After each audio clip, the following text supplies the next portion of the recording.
sports. We are Black. We are San Diego.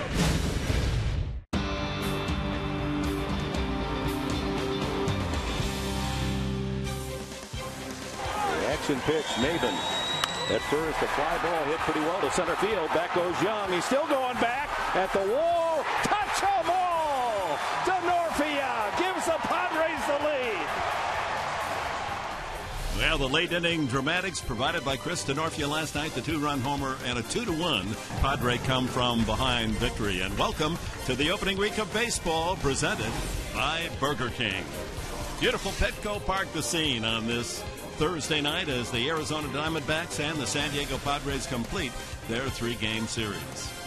And welcome aboard, along with Mark Grant, Dick Enberg. Thank you for joining us. Last game of the homestand, Padres head up the freeway to Los Angeles for 3 games on the weekend starting tomorrow night.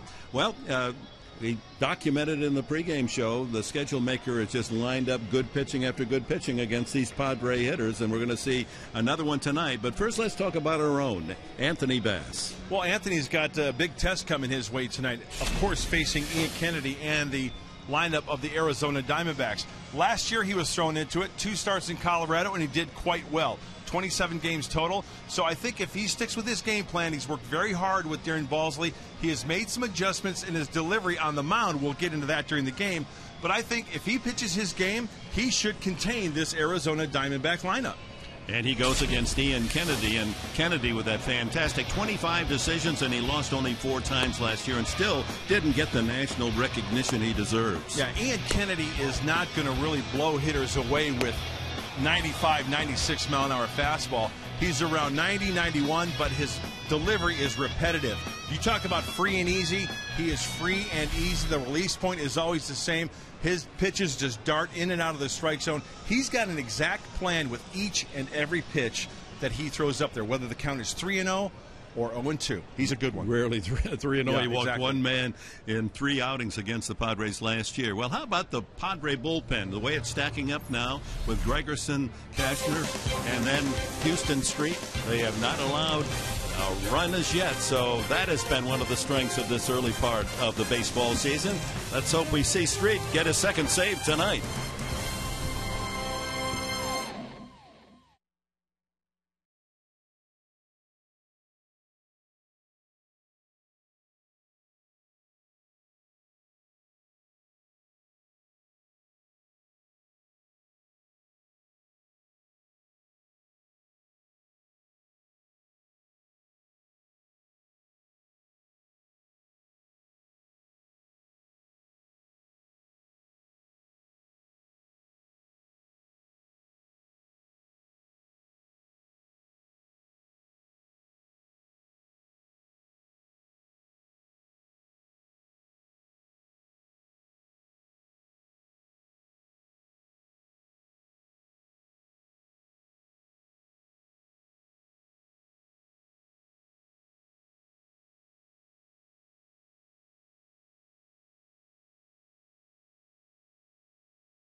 4-2. They scored 2 last night and win 2-1.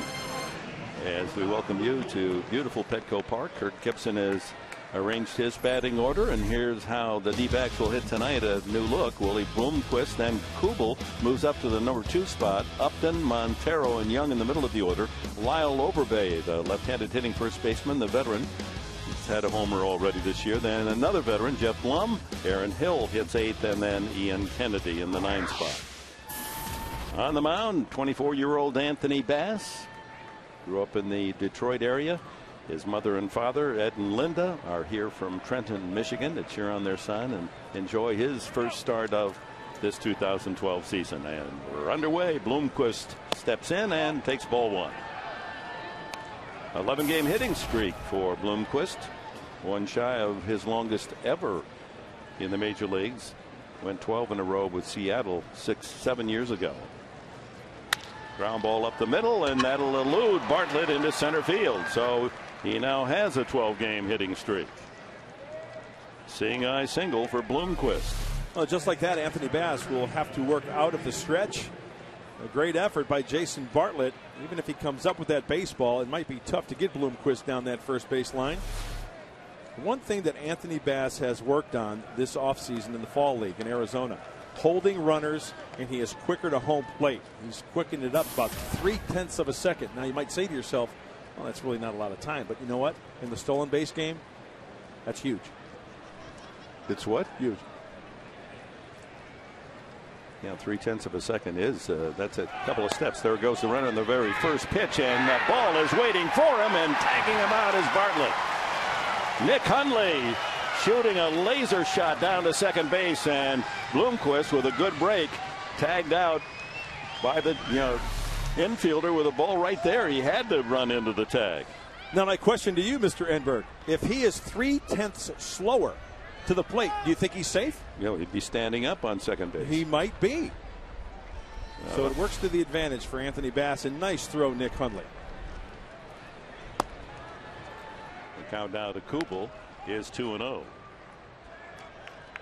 And he will take many of his bats into a deep count.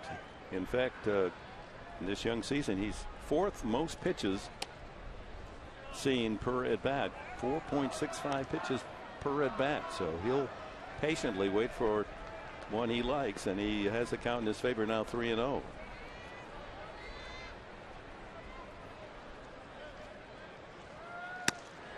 There's a strike.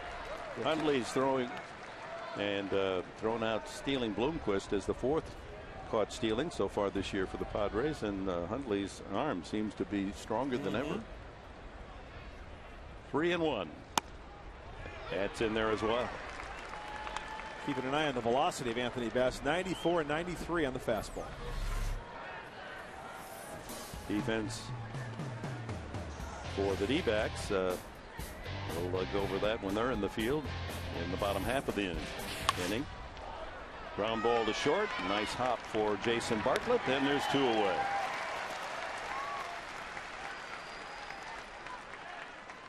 A couple of grounders for Anthony Bass, one being the base hit, but Bloomquist erased, trying to steal, so that's a good sign. He's got the fastball down in the zone.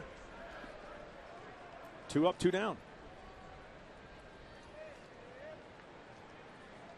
Justin Upton, 2 for 12 to start the year.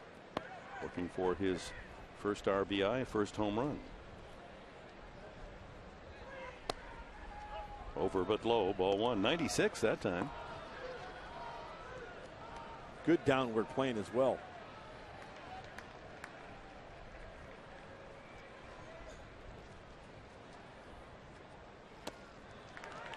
Comes back with a slider.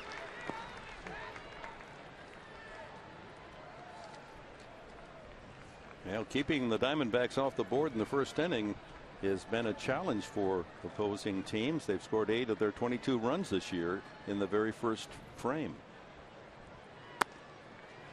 2-1 to Upton with Miguel Montero on deck.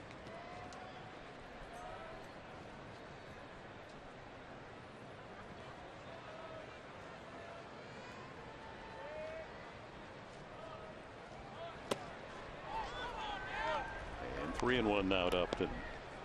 Well, the D-backs defending NL West champs, playing everything tight. 3 one-run wins against San Francisco, a 1-run loss yesterday. The other game, a 2-run decision in extra innings for Kirk Gibson's team. Right. Ooh, the low strike from home plate umpire Marty Foster. A couple of pitches this inning. Anthony Bass getting the call. Is this low? I like it. Upton thought it was low, and the way Marty Foster's looking over at the D-back dugout, you know, from that angle they can tell if a pitch is low or not, so you'll get some barking. Fly ball to left. Guzman circles and comes in to make the catch. No runs, a hit, but Bass through the first inning facing only 3. Here come the Padres in the first.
Padres baseball brought to you by AT&T, the largest 4G network. AT&T, rethink possible. By Petco, where the healthy pets go. And by Burger King, the proud sponsor of opening week baseball. Beautiful view from our Fox Sports San Diego tower in the park at the park. Bud Black has a bird's eye view himself of the playing field as the Padres will hit in this order: Maben, Venable, and Headley. Then Guzman, Alonso back in the starting lineup. Hundley hit 6th. Then Hudson, Bartlett, and Bass. And Maben squaring and takes ball 1 from Kennedy, who has a win already this year, defeating San Francisco 5-4 opening day for the Diamondbacks.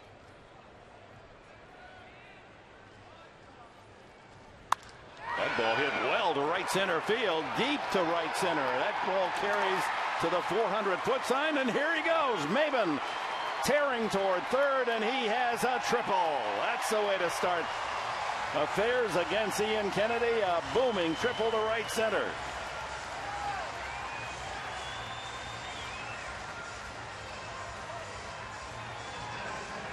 That's exactly what Mark Sweeney was talking about in the pregame show the last few games. The approach of these hitters. Cameron Maben looks like he's up in the box.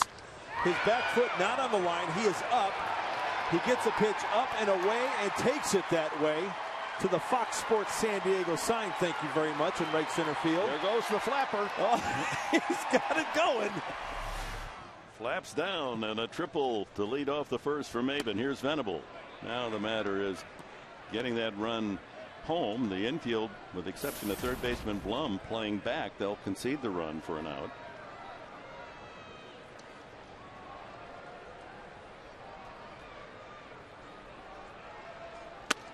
Inside, 1-1 to Venable. 3 for 15. Start of the year. Looking for his first RBI. It's sitting 90 feet away, or standing, if you will.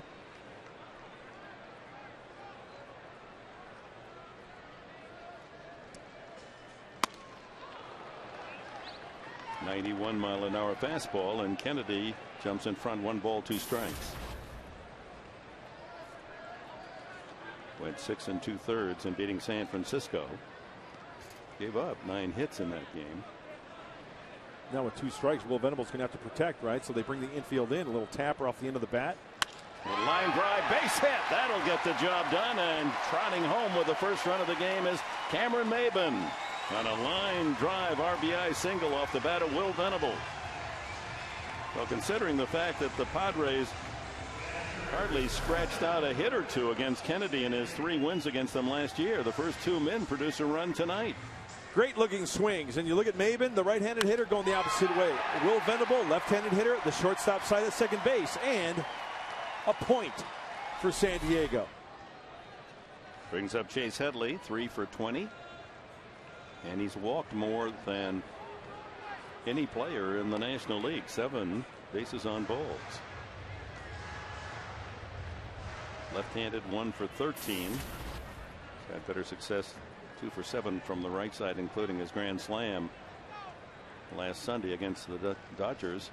He lines it foul down the left field side. That'll curl into the crowd.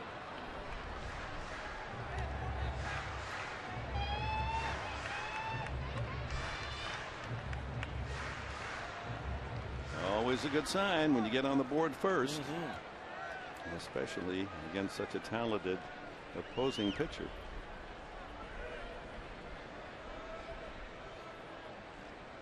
Venable a threat to steal.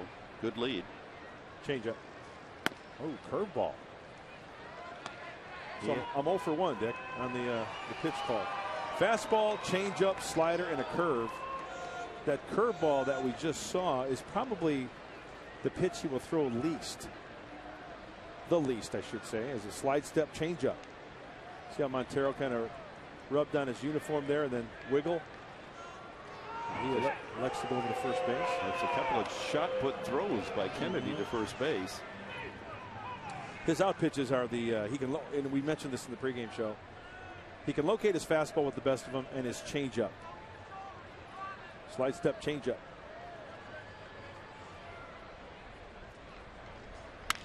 Line drive, base hit by Headley. The hitting closer on tonight. Venable will check in at second base. 3 consecutive base hits for the Padres, all struck smartly.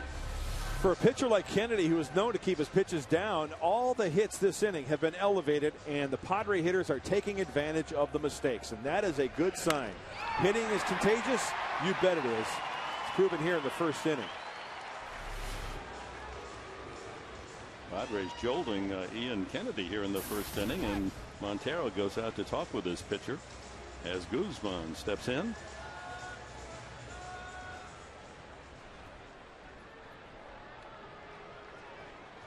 Venable and Headley, 2 good base runners aboard. Still no one out. Triple, single, single here in the bottom of the first inning.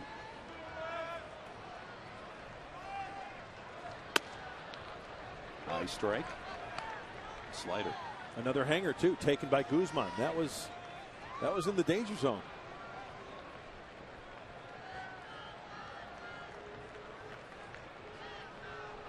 Nick Huntley down the hole. Yonder Alonso is on deck.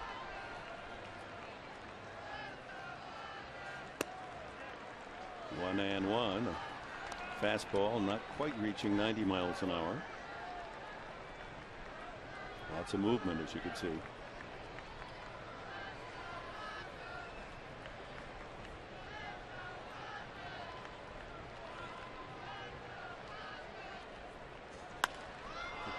High pop foul off first in foul territory and just out of the reach of first baseman Overbay.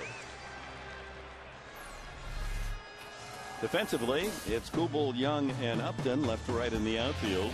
Around the horn, Blum, Bloomquist, Hill, and Overbay guarding the right side with Kennedy and Montero.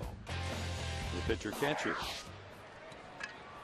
A ball, 2 strikes to Guzman. Infield back looking for a double play chance to support Kennedy here. 3 consecutive hits to open this first inning.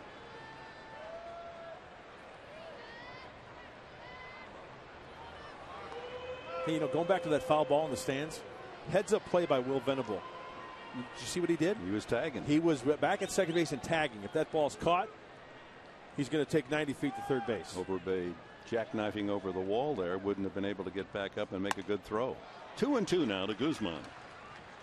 You know, with 2 strikes, Kennedy will go up and out of the zone with the fastball by design. I think that's what we just saw there to go to 2-2. Winning the opening game against San Francisco. So in his last 8 starts, Kennedy is 7-0. Foul back with an ERA in those 8 starts of 1.95. So getting a run this early and threatening for more is no mean feat against the right-hander from Huntington Beach up to the north, University of Southern California.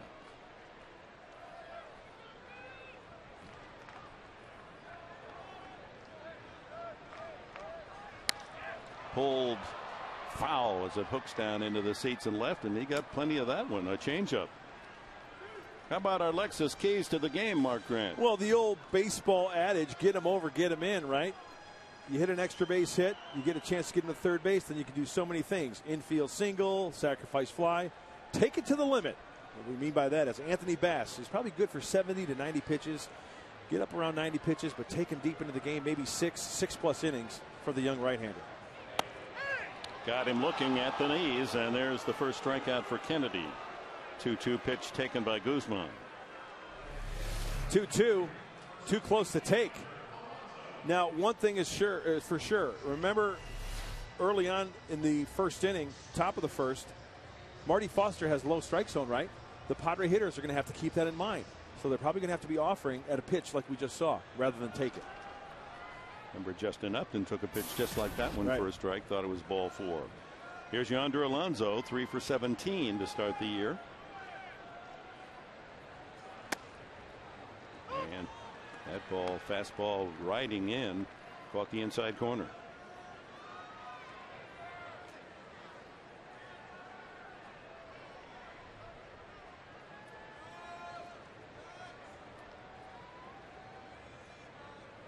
Second time he's used that move. One of the reasons the Arizona Diamondbacks, the surprise of the National League winning the West a year ago, was the pitching of Kennedy against National League Western opponents. He was 10-0. Loop back foul.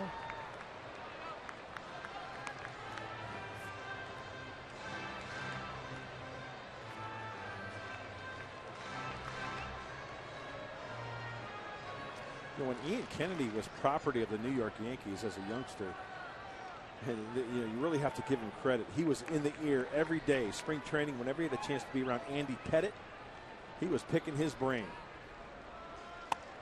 Up high, 1-2 now to Alonso. You know, if there's one pitcher that is going to teach you a lot about pitching, even though he's left-handed, I'll tell you what, Andy Pettit's a guy I'd like to hang around too around the ball yard. Mm-hmm.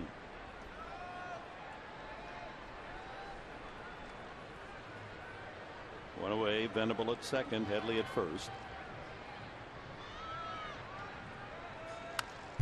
Good cut by Alonso.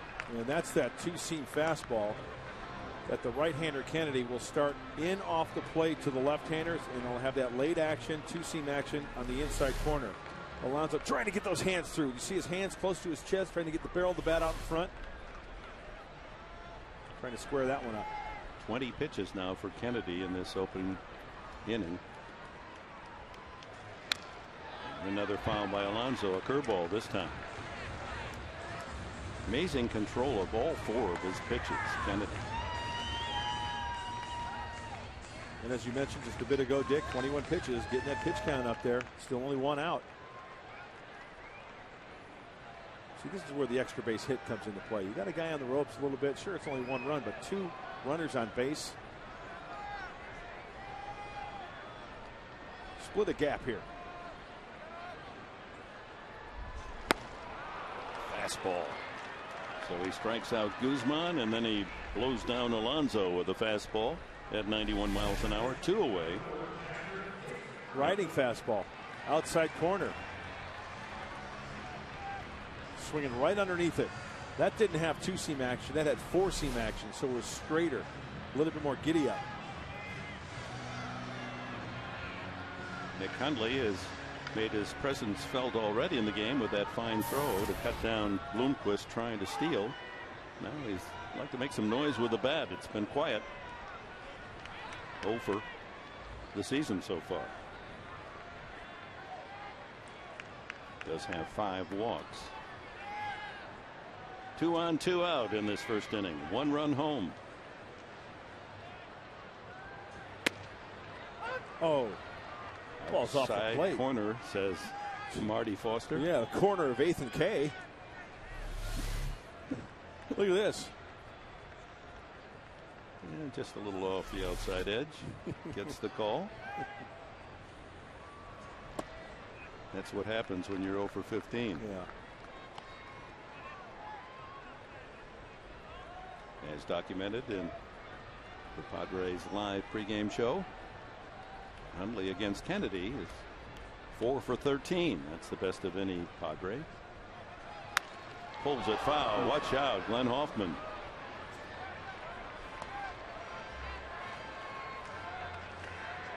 Kennedy a pitch away from striking out the side after giving up 3 straight base hits. And you know, Kennedy's shown all his pitches here, right? So as a hitter, you have to be really short and quick to the baseball. You got to be aware of the elevated fastball out of the zone. You have to be aware of the changeup down and in, the slider down and away off the plate.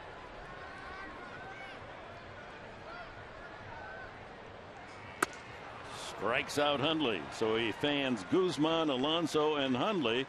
But the Padres put a dent in the board. Maben's triple and Venable's RBI single. And the Padres have a 1-0 lead after 1.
The second, Arizona sends up Montero, Young, and Overbay.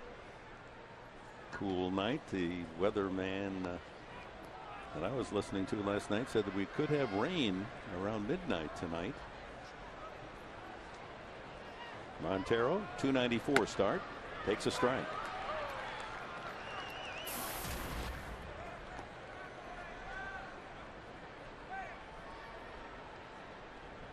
Against right-handed pitching, Montero is a tough out. Bass jumps in front, 2 strikes. Well, here's the 4-1-1 on 24-year-old Anthony Bass. We talked about his fastball. He's going to top out about 95. He'll live around 92, 93. We've also seen the slider and changeup. Tim Lincecum, yeah, he saw some footage on him, and he kind of copies the delivery. And the curveball is getting better and better. His changeup is probably his best off-speed pitch. But Darren Balls, he said he made great strides in spring training on the number 2, the curveball. That's the 4-1-1. Information, please. Huh? Yeah. Very good. 2-2 now to Montero. Anthony has a tendency also to fall off to the side towards first base. That's fine and dandy, but after you release the ball, you can have a straight line going towards home plate in your delivery, right? Pounding the zone down, whatever. But after that ball's released, then your momentum can take over towards first base. Strike 3. Across the letters and on the inside corner with a changeup. Well, let's get some more information on this right-hander from Michigan, Layla Rahimi. Layla. Thanks, Dick. We talked to Anthony yesterday. He said he found out that he was getting the start just a little while before that. I asked him if that adjusts anything for him, and he said no, it's like coming out of the bullpen. He was really excited about starting, expressed sadness, though, over Dustin Mosley's injury and Tim Stoffers, and was a great teammate that way, but did say he was excited. And he also mentioned that he got his debut last year as a starter in Colorado and was looking forward to that road trip as well. But a guy who is genuinely excited to pitch, and Buddy Black talked about it as well. He said, look, this guy likes pitching. He likes doing his job. So at least a great opportunity for Anthony Bass here as we get to see him tonight. All right, thank you, Layla. Chris Young, the hitter. And he fouls it away. It's 1-2 on Young. And Dustin Mosley, you talk about a good teammate. He goes to Bass, and with all the emotions that surround a bad shoulder, he doesn't know if he's going to have surgery or what. But he said to Bass, it's your turn, run with it. You got to love that. And here's his chance. Everybody wants to be a starter. Joe Whelan will get his first major league start Saturday night at Dodger Stadium. We'll see that talented youngster called up from Tucson. 1-2. Strike 3. Checked the swing, but it was over anyway. And that's a couple of called third strikes for Bass as he retires Montero and Young. He wanted to pepper the fastball away. And look at Nick Hundley. He misses big time with location, but still ties up Young. Nick does a nice job of just sticking that glove right there, and he gets the call. Phil Plantier, the hitting coach, getting the ear of Bud Black here early. Lyle Overbay, veteran first baseman. He's a free swinger. They inserted him into the lineup against the Giants. He went 3 for 4 with a home run. One appearance here in this series as a pinch hitter and made out.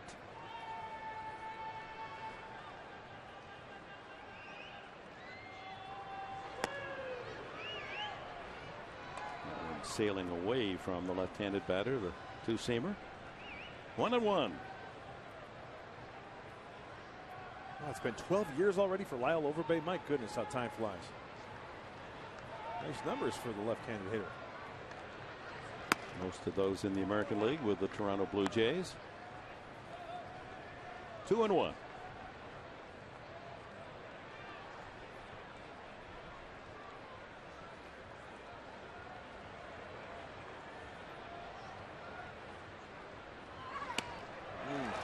Good changeup. That's a beauty. Great arm action, fastball arm action. And the bottom just drops right out of it and take off about maybe 12 miles an hour on that pitch. 10-12. And he overthrew that one. Full count. Bass on the doorstep of striking out the side.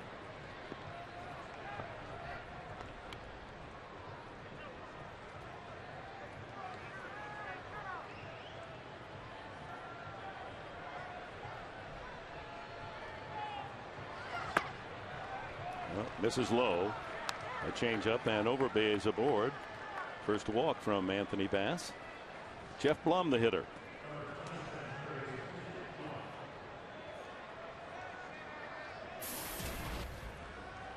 Veteran Blum, once a San Diego Padre. And he's one home run away from hitting the century mark with a long ball in his career.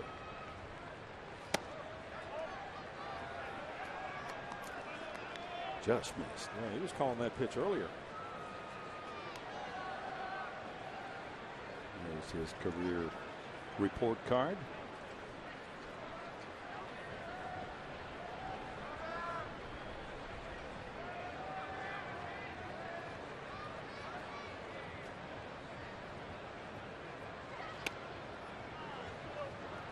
2-0. His biggest home run came in the postseason. Remember in 05 with the Chicago White Sox in Houston? That was a big time home run for Jeff Blum. And the Pale Hose going on their way to win the World Series.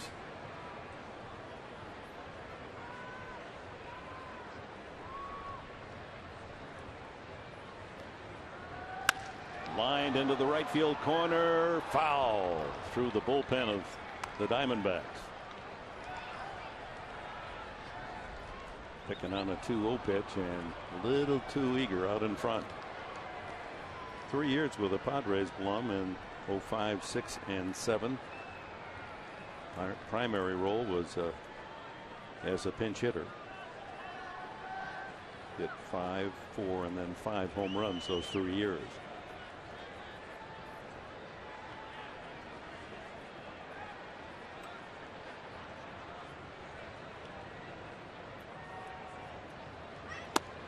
Three and one. He's got a great eye for the strike zone. Good discipline at the plate.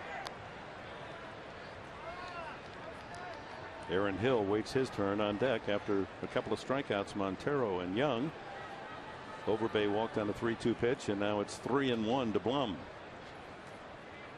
Padres leading 1-0 here in the second.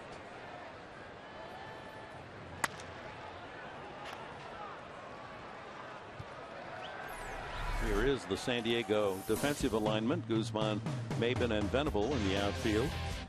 Headley and Alonso at the corners. Bartlett and Hudson up the middle, with Hundley handling the serves of Anthony Bass. Full count. Alonso plays behind the runner. High fly ball to right. Venable tracking it down in right center, and that's it for the D-backs in the second. They leave a man. Padres with a 1-0 advantage.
Ten years ago on this exact date that the Padres first brought out the camouflage jerseys.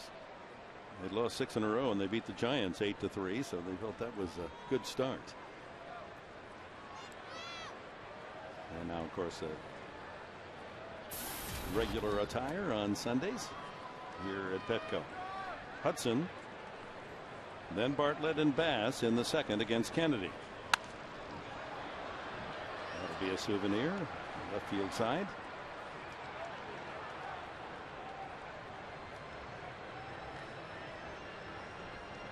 Interesting first inning for the Padres. They get 3 consecutive hits, triple, single, single, and then Kennedy strikes out 3 in a row.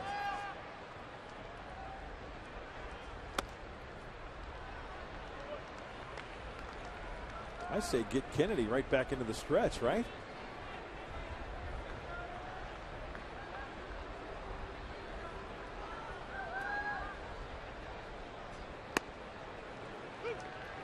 ball.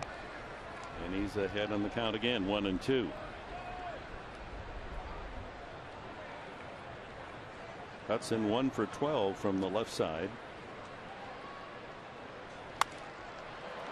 Pops this one high back to home plate.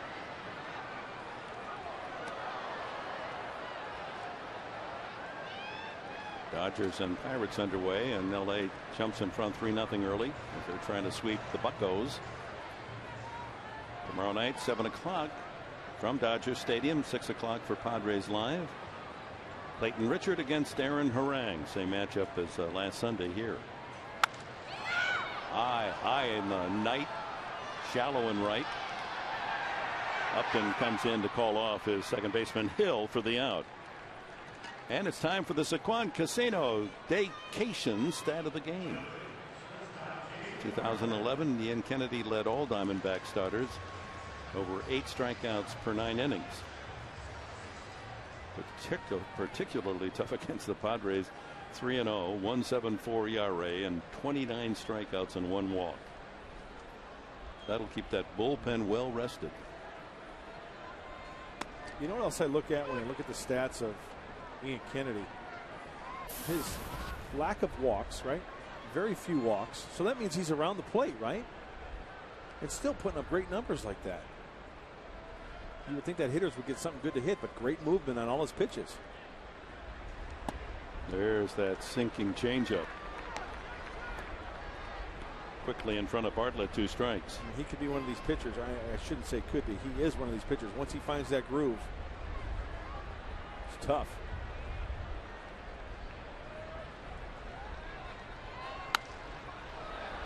Look at that. Down, down, down. Fastball at 86. Right at the knees, or maybe just a little lower than the knees.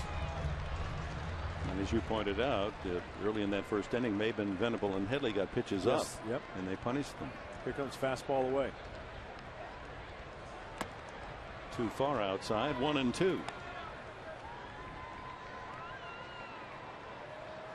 Pleased you're with us. Mark Grant, Layla Rahimi. Mark Sweeney will join us down in the dugout. A couple of innings.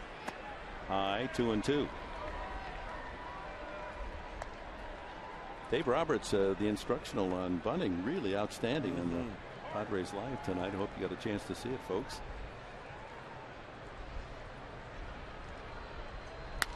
Pulled into the left field corner. If that's fair, it's trouble, and it lands just fair in the corner, and Bartlett to second base and takes a big turn as Kubel had trouble digging it out of the corner. A changeup, and Kennedy not happy with that location as Bartlett out in front of it with a 2-bagger. It looked like he sped up the bat of Jason Bartlett. It was a changeup indeed. It went down and got it. Montero wanted to see how he wanted it down and away, and it right into the swing path of Jason Bartlett. And the big thing here is he caught it so far out in front, he keeps it fair for a double. Anthony Bass, first at bat of the season. And takes a strike.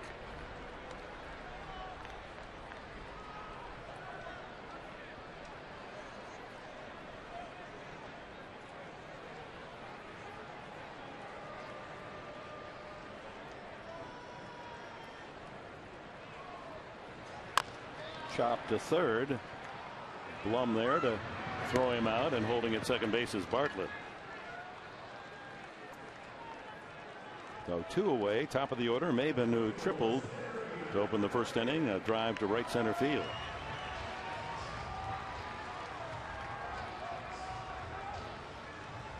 In case you were wondering, that was not Bass's first major league at bat. He went 0 for 5 last year.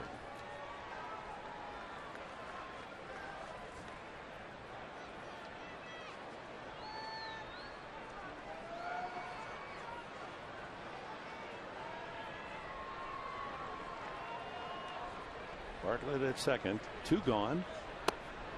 Even a chance to pick up another run.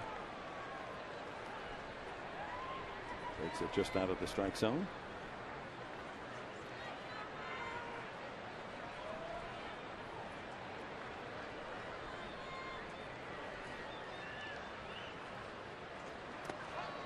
making that first inning all the more remarkable. 3 straight hits to open up things.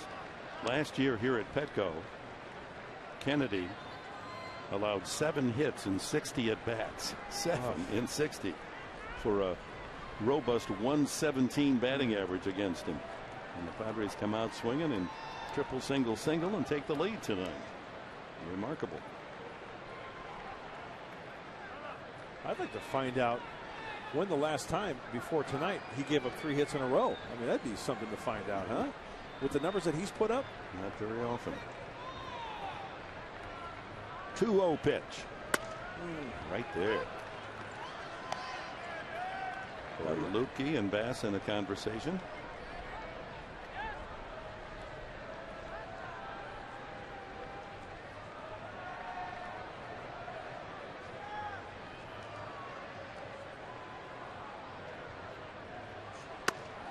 And another, same spot.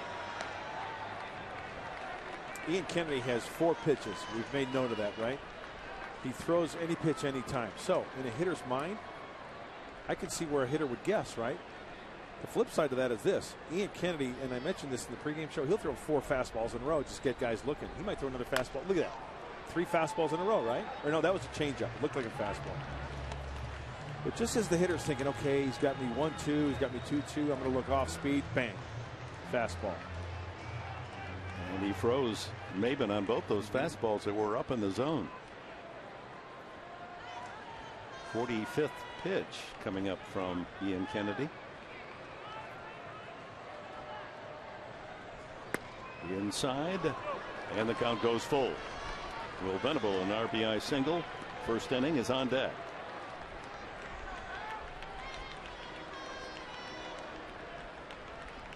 Infield drawn in. He lined a base hit up the middle.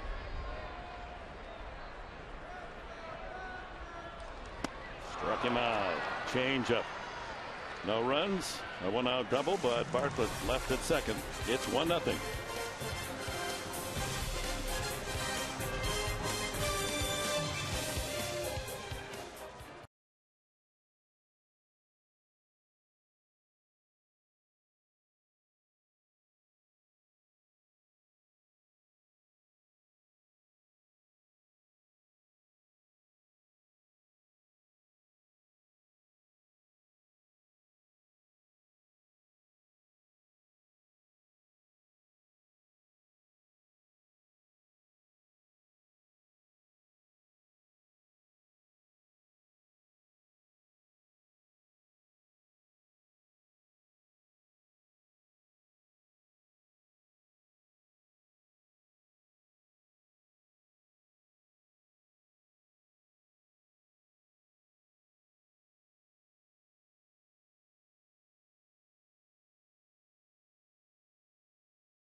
Cold one.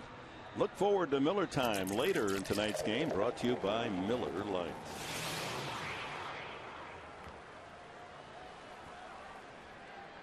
One nothing Padres. Brad Brock out in the bullpen. Happy birthday, right-hander, 26 years young today.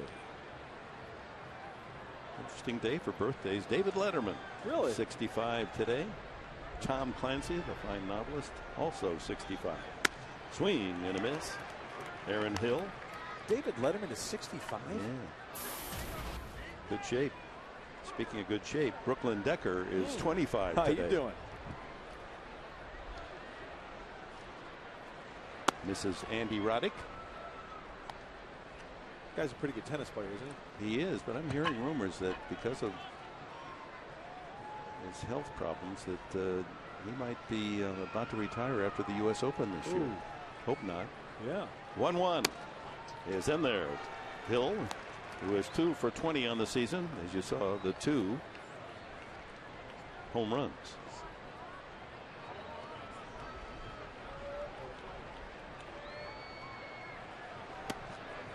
Oh, look at Anthony Bass using both sides of the plate, even though that last pitch was a ball inside.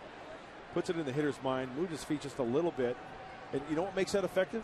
Him going back on the outside part of the plate for a strike.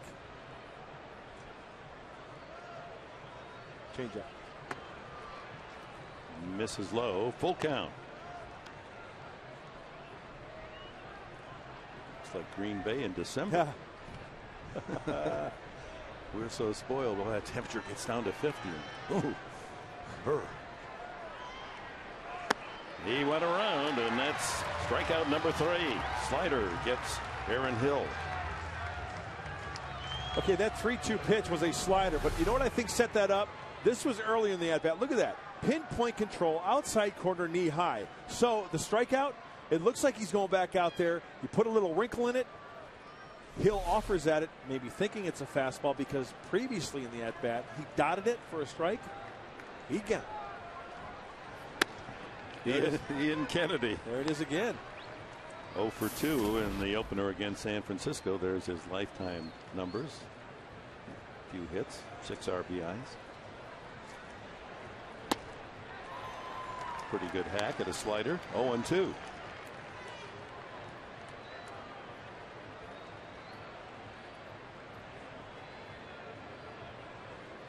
From another slider here. Just outside is the slider.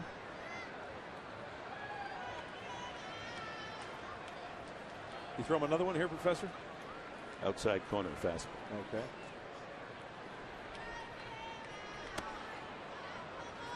There it goes to a changeup. You know, a former teammate of mine, Mark Davis, Cy Young Award winner, 1989, known for his curveball. He threw 14 curveballs in a row once. And his arm stayed in the socket, huh? Yeah. And now, after jumping in front 2 strikes, Bass faces another 3-2 count. That's not good. That pitch count climbing, and they're going to monitor how many he does throw tonight. Between 70 and 90, said Bud Black. You can almost bank on Ian Kennedy guessing that he is going to challenge him with a fastball, right? Fastball down and away. You don't want to walk the pitcher. So he's going to have him earn his way on. Nick doing a little cheerleading there. Pinky down and away. Fastball. Back to the mound. Oh, stab. That was quite a move by Bass to throw out Kennedy, as his follow through it carried him off balance toward the first baseline, and still able to extend that glove and make the play. I'm just glad that he catches this ball cleanly, because if it caroms off his glove, it could be a different story, and Kennedy could be standing at first base. But nice athleticism by Anthony Bass. You can see in the background that Jason Bartlett was on his way. It would have been a tough play. It would have been. Gotten by Bass. Broken bat, so it didn't have a lot behind it. Here's Bloomquist, singled to open the game, to extend his hitting streak, counting last year, to 12 straight games. Had a triple yesterday and just missed a home run. That was the play in which the umpires decided they best go to the instant replay and television review, and determined that it did indeed hit the top of the wall and bounce back in the field of play. Jams him here. Bartlett on the run. Better hurry. Bloomquist can run, and he gets him. Well, Anthony Bass retires the D-backs in order in the third. It's still 1-0.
The game, it's Miller time, brought to you by Miller Lite.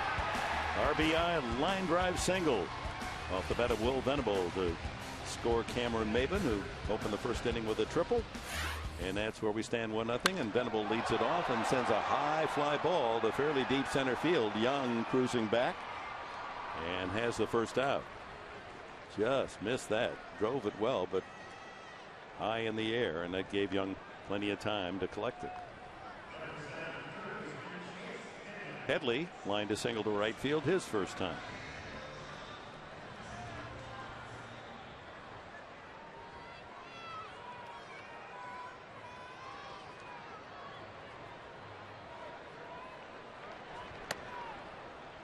Wheels the fastball in for a strike. 88 on that one. He's been 88 to 91. That's his fastball range velocity.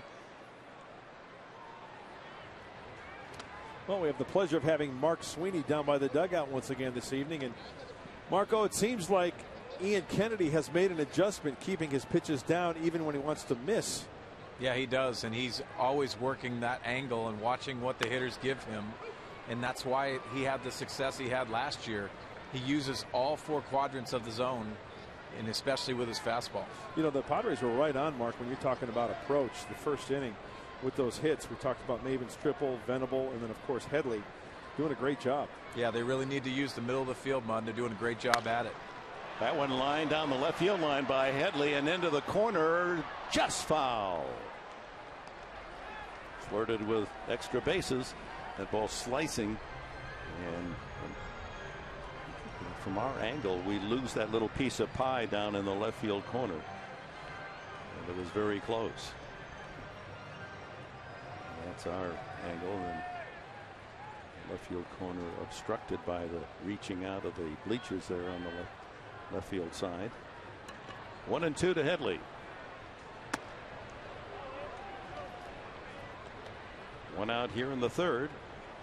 Padres with a run in the first inning. Maben triple, Venable single, then Headley single, but with no one out. No further action by the Padres as Kennedy struck out Guzman, Alonso, and Hundley to end the inning.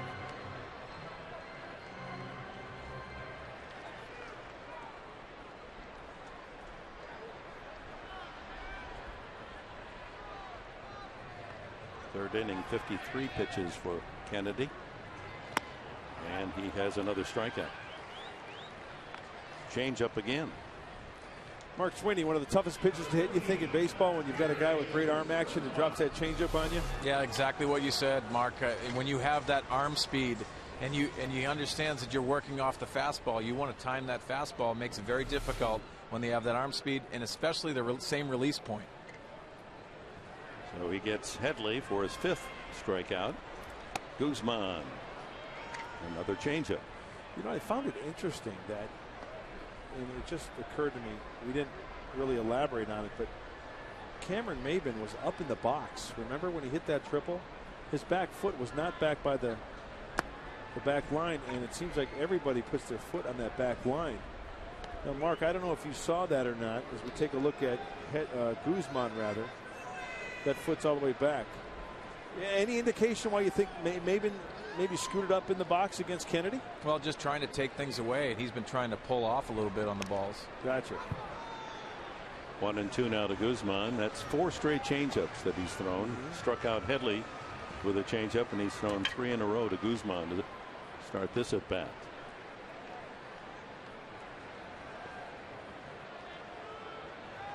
Fastball away.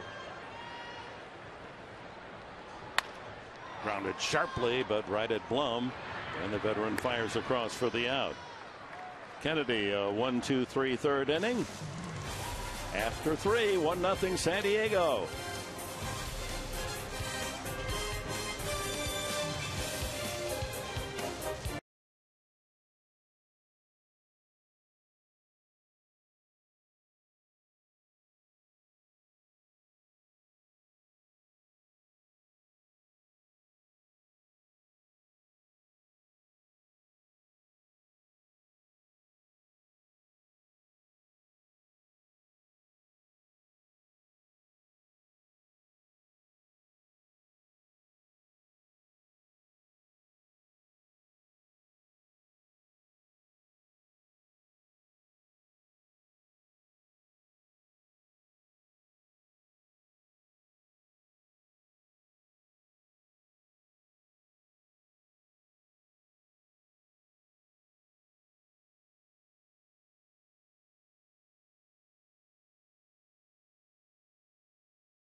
Let's go to our AT&T trivia question for tonight.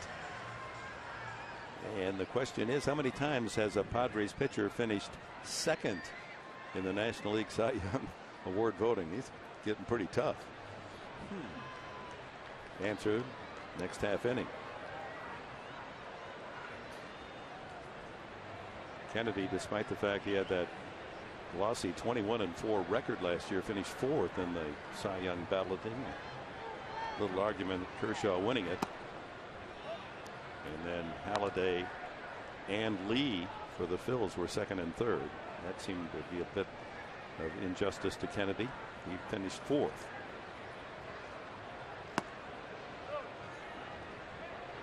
Two 2-0 to Kubel with Upton and Montero to follow here in the Diamondbacks' fourth inning. Grounded to short his first time. Change up. And that's been a worthy device for both pitchers tonight. After looking at the arsenal of Anthony Bass, I would have to agree with Darren Balsey. The changeup is probably his second best pitch. Look at that. Pinpoint control. You know, we talked about it earlier, how he has moved to the first base side of the rubber. And there's a reason for doing that, as here comes another fastball in. Clip foul, out of play down the left field line. On the left, last year, third base side. See that? Well, he's moved it all the way over on the first base side this year. What that does, it gives him a better angle on the glove side of Anthony Bass, that being the inside corner to the left-handed hitter, and away on the outside corner to righties. Nub foul, and it remains level at 2-2. So he's going at a straight angle from that first base side on the inside part of the plate to the left-handed hitter. How did you pitch? From the middle of the mound, middle of the rubber? I'm sorry? You, when you pitched. I was towards the middle, and you know what, Dick? I would have made some changes. Another foul. I would have experimented with just like Anthony Bass is doing.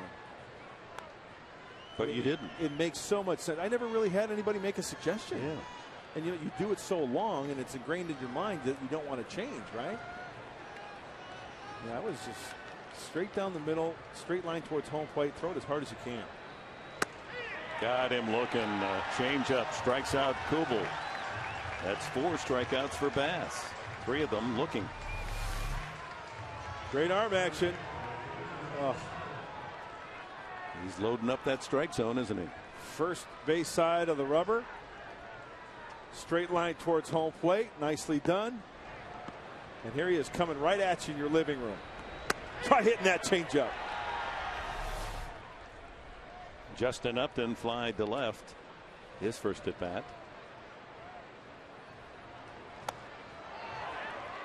Looking for something long there. Yeah. I think he had it in his mind. He was going to swing no matter what on that pitch. First pitch changeup.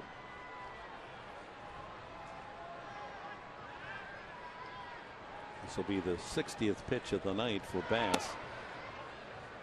1-1. Mark Sweeney, were you aware? I mean, I know I probably know the answer to this, but were you aware of when pitchers were on one side or the other on the rubber? Yeah, you know what? Who did it? Trevor Hoffman, because he wanted to create those different angles. It definitely is an adjustment from the hitter's standpoint, too. 2-1 now to Upton. Retired number last year. What a great day that was, that Sunday at Petco. So well orchestrated by the Padres.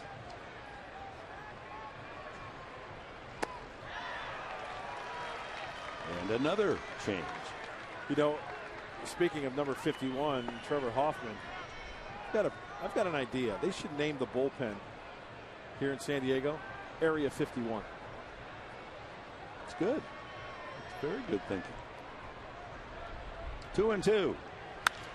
That ball drilled to center field, and Maben eases back to make the catch. Upton hit a tee shot directly to Maben in center field. Our Geico quote of the game comes from Anthony Bass. You come out of the bullpen, you're attacking. When you're starting, you're setting up hitters. Either way, I'm an aggressive pitcher. I like to come at guys. And His catcher Hundley said that he's a very regimented and focused. You don't have to tell him much. He's got his game plan well set when he takes the mound.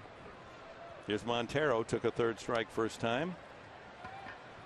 Starts him with a slider out of the zone. I like the fact Bass works quickly as well. Yes. 2-0 to Montero. Another changeup. Well, tomorrow night it'll be Clayton Richard trying to follow up on his terrific performance last Sunday. Didn't allow an earned run against veteran Aaron Harang. Through the fastball at 91. That's a 7 o'clock game. 6 o'clock. 6:30 rather. 6:30. It's a half-hour pregame show from the away game. 6:30, and then 5:30 Saturday night for Padres Live. Joe Whelan will get his first major league start against veteran Ted Lilly. That's in there. 2-2. Beautiful. Sunday a 1 o'clock game. 12:30 pregame. Volquez and Kershaw.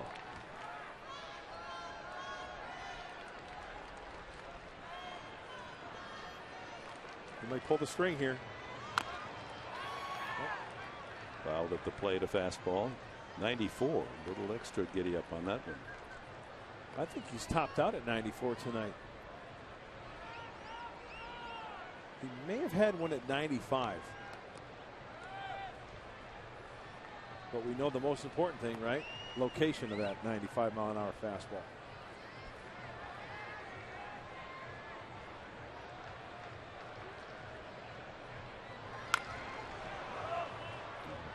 Changeup pounded foul at the plate by Montero.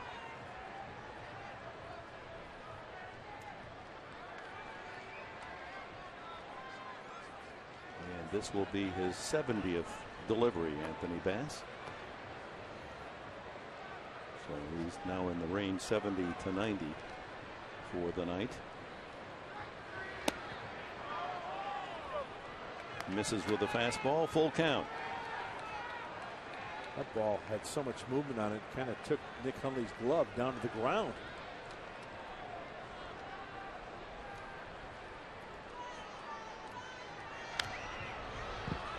Montero spoils another.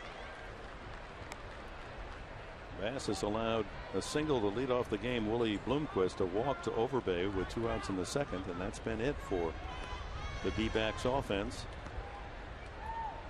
Kept in check to this point by the 24-year-old from Wayne State in Detroit.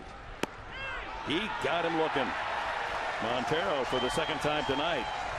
Frozen by a good Anthony Bass pitch. He strikes out 2 more in the fourth. 5 in the game for Bass.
Off the first inning with a triple right center field, and Will Venable lined a single back up the middle for the 1-0 lead. Anthony Bass has allowed only 1 hit through 4 innings while striking out 5, and made a good defensive play as well. That changeup has been a beauty for Bass, who has allowed only the 1 hit to the first man he faced, Willie Bloomquist.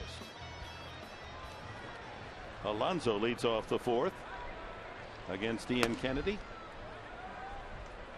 He struck out swinging the first time.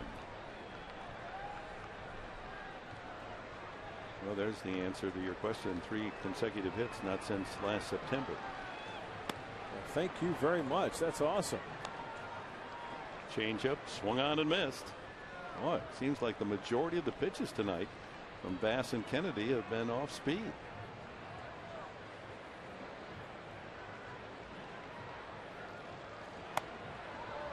And he comes back with a fastball at 88, but it seems so much faster because of all those changeups that the hitters are looking at. I want to thank Chiron Bob Wiersdorfer for hunting that statistic down. Our Chiron operator down there in the truck, doing a great job with everybody else. On the left field side and curling back into the crowd. And if you don't know, Chiron is the graphics operator down there, who puts up all the little nuggets, the information that we all see on TV.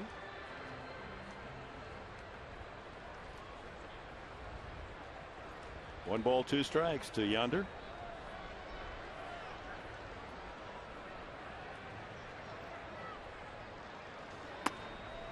Two and two.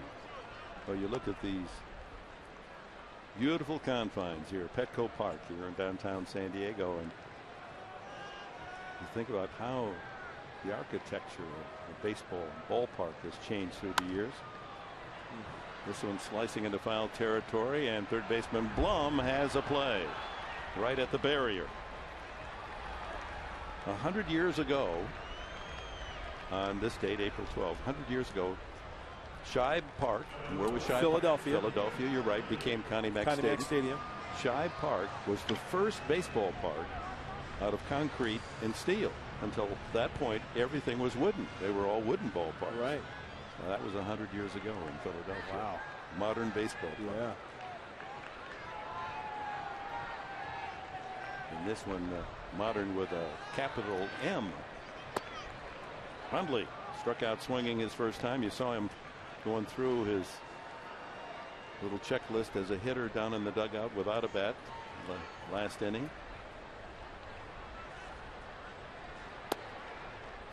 And falls behind 0-2.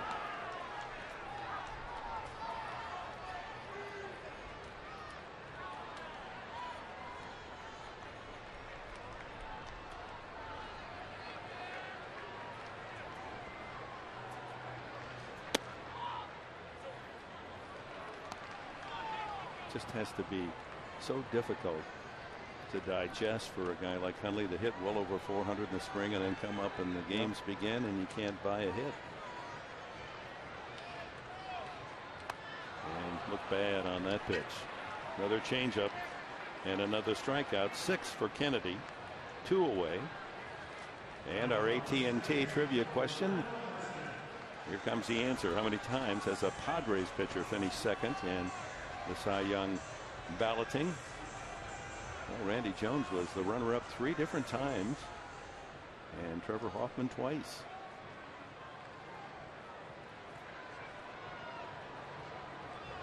Randy did win the Cy Young 1 year. Dick, touching upon your point regarding success and Nick Hundley having a good spring. You know, Mark Sweeney, you've been through many spring trainings, and just because you have a hot spring training doesn't translate into a fast start, does it? No, it doesn't, Mud, and we're all pulling for him as well. It's a tough break. Kennedy settled down. That's the 2nd consecutive inning. He's retired the Padres in order to the 5th. 1-0.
Presents Padres Baseball, brought to you by Sequan Casino.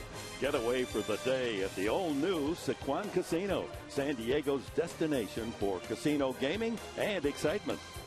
By Chase. Deposit checks from your smartphone with Chase Quick Deposit. Take a step forward and chase what matters.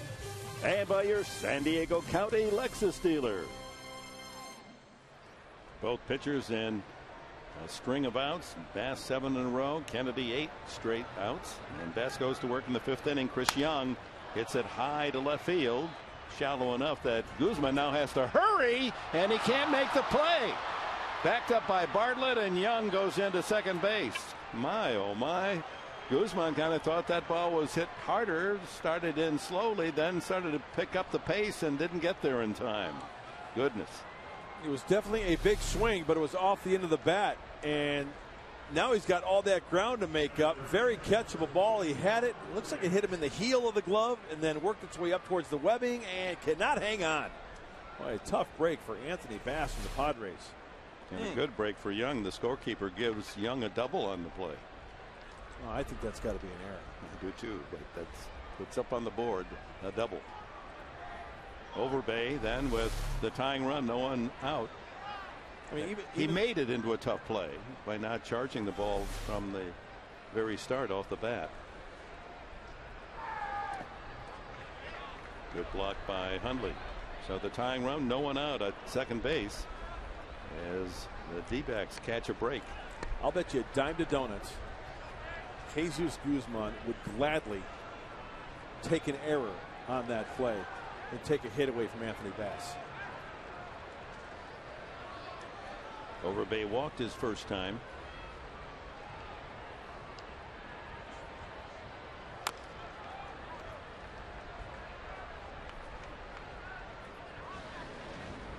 So with Young, good speed at second base, Overbay, Blum, and Hill scheduled to hit here in the 5th. As the tenuous 1-0 lead in jeopardy here in the Arizona 5th inning, thanks to the Chris Young gift double.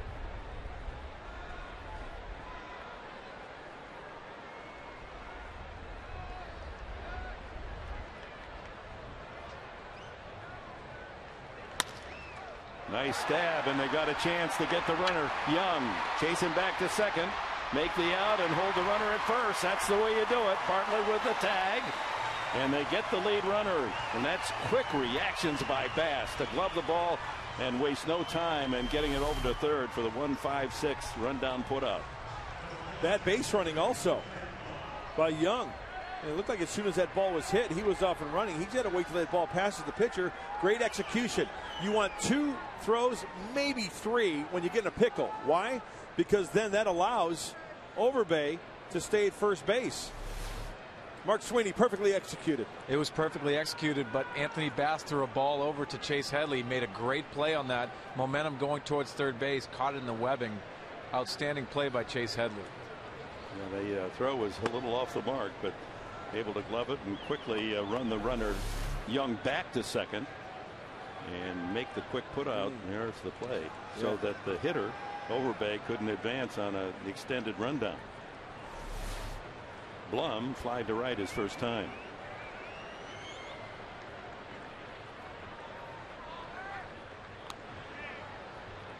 You mentioned Jeff Blum's high moment, home run in the 2005 World Series. He has a statue that commemorates the home run now. Yeah, that's awesome.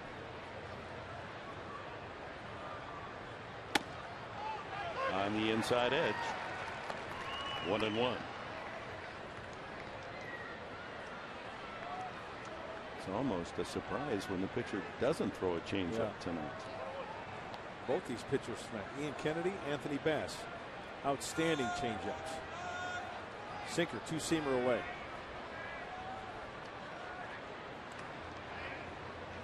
There you talked about Bass working on his move to first base to keep the runners honest there, and also his quickness in getting the ball to the plate out of the stretch. Something I want to mention about Nick Hundley when he flashes signs to Anthony Bass. Foul back toward us. When the last time we looked in there, he did this one in a wiggle. Universally, that's usually a 2-seam fastball, meaning to get that action. If it's a 4-seam fastball, they call for it's probably just a number 1. Now, fastball away to a right-handed hitter, they do the pinky. Number 1, that means fastball away. So, little insight there on the 2-seam call and the 4-seam call. Little baseball semaphore. Slider, number 3, traditionally a slider. 1 and 2. Yep. In the dirt.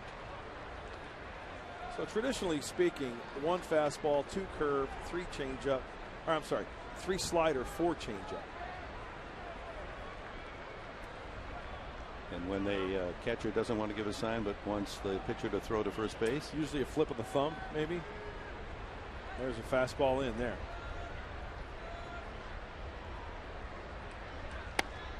Right where he wanted it. Yes, it was. Another 3-2 count, however. That wasn't inside. No, that was a strike, I thought. The 8th time Bass has faced a full count. He thought he had him struck out. So did pitching coach Darren Balsley. Runner goes, and it's ball 4. This inning creating a little restlessness in the Padres dugout. A bloop double should have been caught. And now Blum not called out on what appeared to be a good pitch. Works Bass for a walk. So 2 on, 1 out to Aaron Hill. Micah Owings, a former Diamondback, is getting loose in the bullpen. He took the loss in the extra inning game Tuesday night. Pitch count at 82. Bass trying to get through this 5th inning.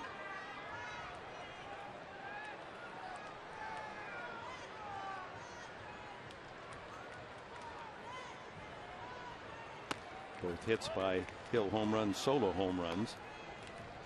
We saw 0 for 5 with runners in scoring position. He's got Overbay at second and Blum at first.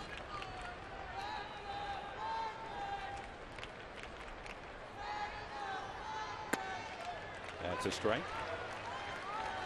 I remember Buddy Black said a couple days ago Anthony Bass good for 70 to 90 pitches. He is at 85. The next pitch will be 85. And it still looks like he's got good command of that fastball down in the zone. Infield looking for a chance to turn 2 and get out of this inning. And a slider well away. 2-1. Kennedy, the pitcher, on deck. You know, with a runner on second base, traditionally first sign after 2, so the runners can't relay anything to the hitter. 3, 1, 4, slider, fastball out, fastball in. Maybe it's first sign after 3, or the last sign. Could be the last sign. And you know, it's really tough for runners to relay what a pitch is.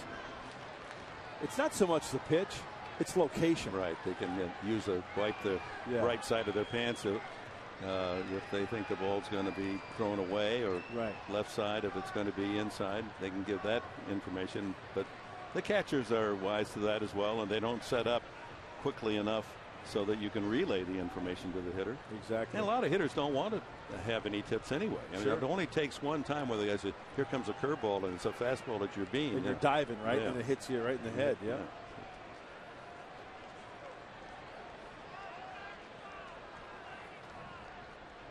2-2 the count on Aaron Hill. Yeah, he's going through all kinds of going to the chest protector signs as well. Just off the inside corner, and another 3-2 count. Mark Sweeney, were you the type of hitter that you just wanted to, not know what was coming if you had the chance? Yeah, I mean, I wanted to know what was coming, because you always want to take a pitch away from a guy if possible, because those just enhance your opportunities and your percentages. Runners might be going here. Nope, they stay. 3-2. Ground ball up the middle into center field for a base hit. Over base around third. Here comes Maben's throw to the plate and is wide and backed up by Bass. It's tied at 1 as Aaron Hill delivers an RBI single back through the middle.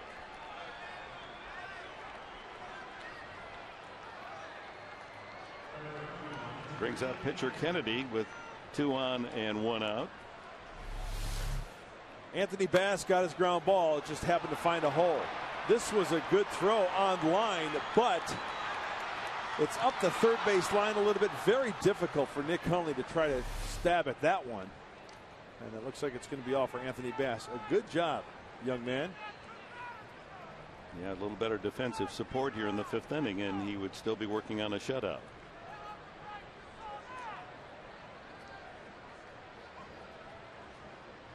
And now Bud Black tells plate umpire Marty Foster, I'm going to go to the bullpen. And Anthony Bass, 4 1/3 solid innings.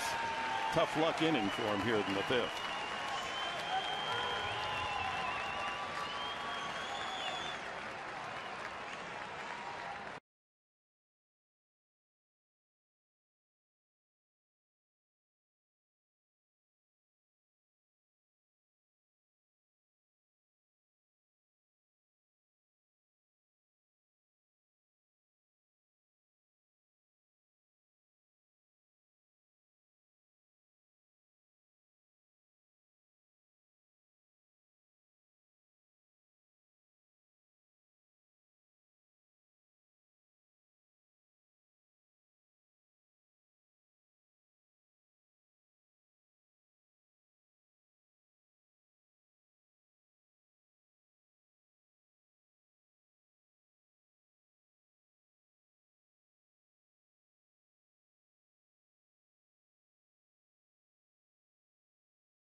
Only 2, struck out 5, and it looked as if he had Jeff Blum struck out, but didn't get the call. Blum then walked, and that moved Overbay to second, where he could score on Aaron Hill's ground ball single to center field. Only 3 hits allowed, a couple of walks and 5 strikeouts for Bass tonight.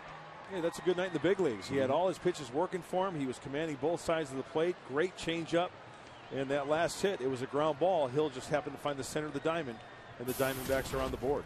So facing his former teammates, Micah Owens for the 2nd time in the series. Took the loss in the opener Tuesday night, went 2 innings, gave up that 2-run home run to Chris Young in the 11th as Arizona won 4-2. Kennedy, the first batter he'll face, and the Padre infield setting up for the sacrifice bunt. And it's very high, ball 1.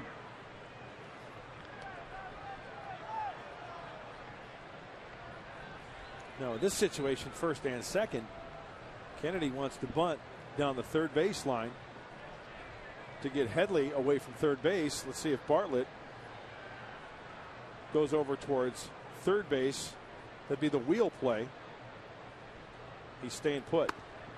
1-1. And then you see Alonso charging. So if Chase Headley's got to really read this bunt and make a quick reaction. That's why he's just at the cut of the grass. Right. If Alonso should get the bunt, then Headley's got to get over for the force out at third. Exactly. Well, here's the lesson, Dave Roberts, the whole bunting lesson about in the square, give yourself up, use your legs, bat at the top of the strike zone. He fouls it off. Mark Sweeney, nice job on the instructional with Dave Roberts before the game. Well, I appreciate it, but Dave Roberts is the one that understands where to do it, and there's a technique to do it. But the main thing that I got out of it, you have to bunt a strike. what guys do is getting out of the strike zone makes it very difficult to lay down a sacrifice bunt. And to keep the barrel of the bat up. You saw there Kennedy dropped the bat down level, and when he made contact, the barrel of the bat was pointed down. Here's a 1-2 pitch, and he bunts it out in front of the plate. Hundley goes to third for one, and then back to first. Double play. How about that? One fine double play to get out of a tough spot. 2-5-3. And Hundley pouncing on that short bunt and firing a strike to Headley, and Headley stumbling on his throw. What's this? He stumbles here and still makes a good throw. Oh my.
And then Headley across to Hudson, 2-5-4.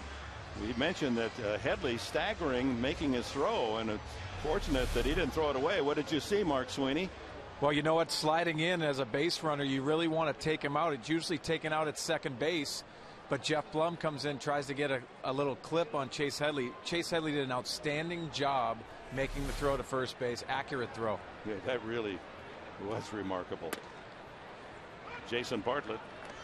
Bottom of the fifth inning. The game now tied at 1. So I've closed the book on Anthony Bass. 4 1/3 innings, 1 run earned. That's questionable because of the scoring. Chris Young getting a double on the Guzman failure to make the catch. 3 hits, 2 walks, and 5 strikeouts. That's the kind of report card that the manager would give you a good B for that. Absolutely. Should be very proud of Anthony Bass. 2 strikes on Bartlett. Doubled his first time. Takes it inside. Padres with 4 hits. A triple by Maben, an RBI single Venable, and a single Headley in the first inning. And then Bartlett with a double, 1 out in the second, but nothing since. 8 straight retired by Kennedy.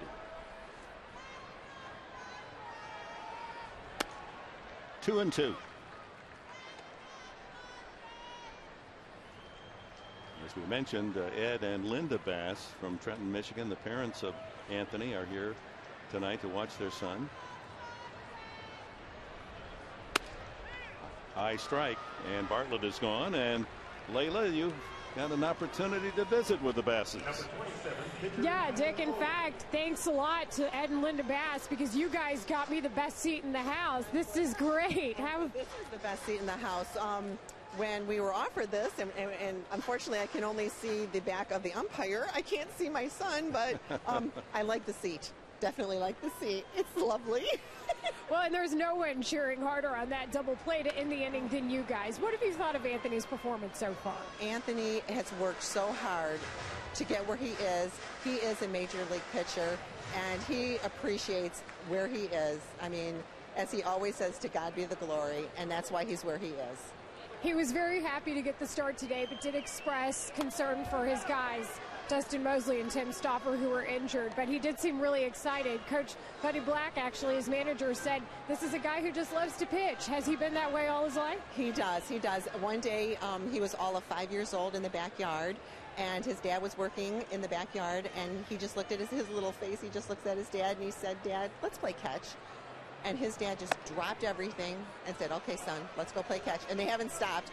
I get nothing done at the house, and they play catch all the time, even when he's home now. But his dad says, "Go easy on him."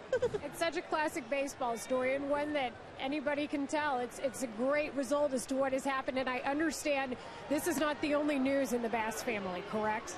Correct. We have even better news. Sorry, Anthony, but we're expecting our third grandson any day. And what's sweet is my daughter, who has two little boys, a 4-year-old Noah and a 2-year-old Grayson, she named all her sons after people that Anthony have played baseball with in the minors. And now the new one that's coming, his name's going to be Sawyer, after Sawyer Carroll, another baseball player. That's absolutely fantastic. Linda, we appreciate it so much, and best of luck with the new addition to the family. Oh, we are so excited, so excited. But I really need, tomorrow we're hopping on a plane to get home so we don't miss the birth, or I'm in big trouble. This is a great week for you. Congratulations. Fabulous week. Thank you. All right. Thank you so much. We'll send it up to a fellow Michigander, Dick Enberg. Back to you. Thanks, Layla. Very charming and proud mom, huh? That's great.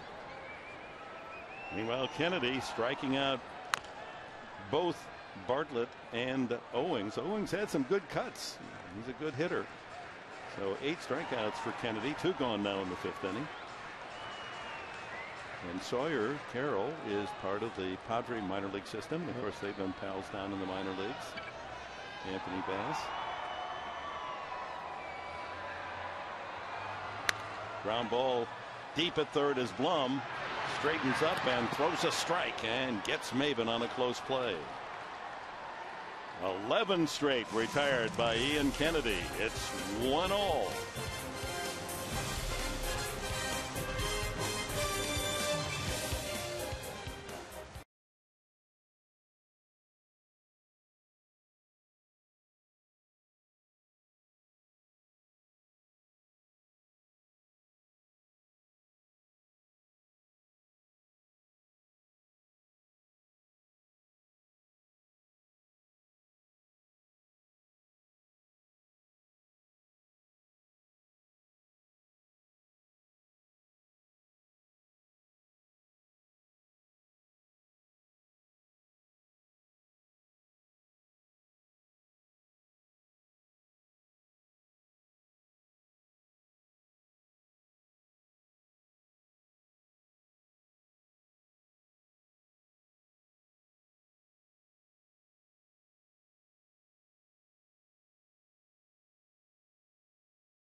Sparkle tonight.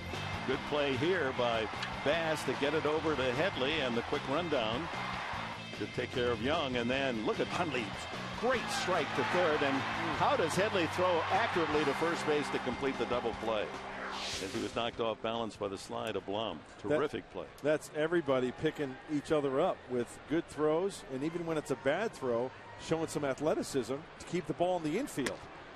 So Micah Owings inherits the game. It's his to win or lose at this point. Bloomquist has singled and grounded to short. Kubel and then Upton to follow in the top of the 6th inning. 1 ball, 1 strike.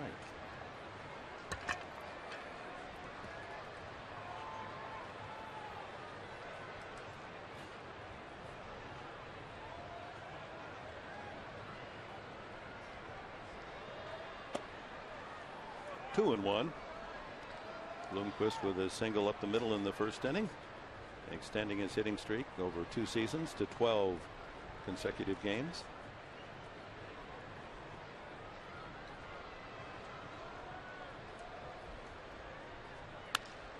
Line down the right field side into the bullpen, foul. The accommodations for the visiting team relief corps not exactly plush. In fact, they've got that cold bench to sit on. Most of them don't even want to sit there. They just stand the whole game. It's cold out there tonight. Game time temperature, first pitch 62 degrees, so that's dropping as we approach 8:45. And we've all been to football games where you have to sit on those aluminum bleachers. That gets cold. Another foul, 2-2. Can you imagine the Arizona team and announcers and the press crew coming over here? The drop in temperature is about 40 degrees from what they're experiencing in Phoenix. It's a good blanket. It's a scarf night, glove night, and bring your blankets to the ball yard. Bloomquist fouls another. And don't forget the hot chocolate. Are you a cocoa guy? Oh, yeah. Back in the day, growing up in the Midwest. Oh, marshmallow, little marshmallow. Yeah.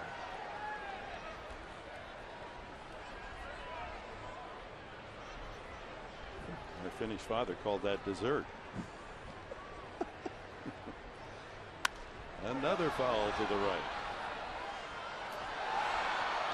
Well, you can catch the Padres and the Phillies Friday, April 20th at 7:05 and stay after the game. A spectacular fireworks show is scheduled. Buy your tickets early for this game or any 2012 contest at Padres.com or call 619-795-5555. Ground ball pulled to short. Bartlett on the run throws it away. And it goes into the crowd, so Bloomquist is going to wind up at second base. Well, he backhanded the ball, and an awkward throw by Bartlett. It's a 2-base error. Padres were generous in the last inning with Guzman unable to capture the shallow fly ball by Young, and that led to a run. And now Bloomquist, good speed. I want to see if Alonso had a chance to maybe come off the bag a little bit. You know, his foot, when I look at his foot on contact, I mean, it was a high throw. It was a bad throw. But Alonso's foot was on the outside part of the first base bag, it looked like. Rubel takes it inside. And the throw was up in a way to his left. And, you know, first baseman, they have to get to that point to where they make the split decision. Do I come off the bag to prevent the ball from going in the stands? Yeah, that's the tough call. And Alonso, you know, just gaining that experience at first base on the major league level.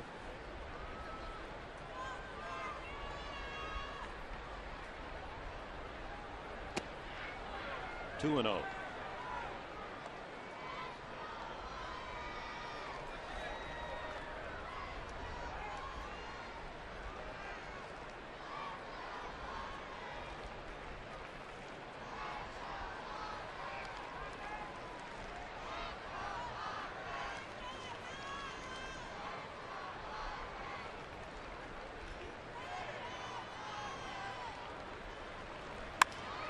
Ripped into the right field corner, fair ball. That'll score Bloomquist easily.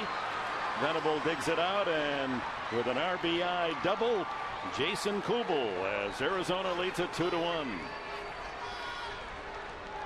So the error immediately becomes a run, and Ian Kennedy has a 2-1 lead. Different type of pitcher out on the mound for the Padres, and Micah Owings doesn't have the changeup like Anthony Bass or the breaking ball, and it looks like Kubel is all over this pitch. A good solid swing, pulling the baseball, so that means that he was on it. And you take a look at the high slider. That high slider had absolutely no bite to it. It was elevated about belt buckle high, and Kubel was all over it. Brings up Justin Upton, a fly ball to left, and a laser line drive out to center.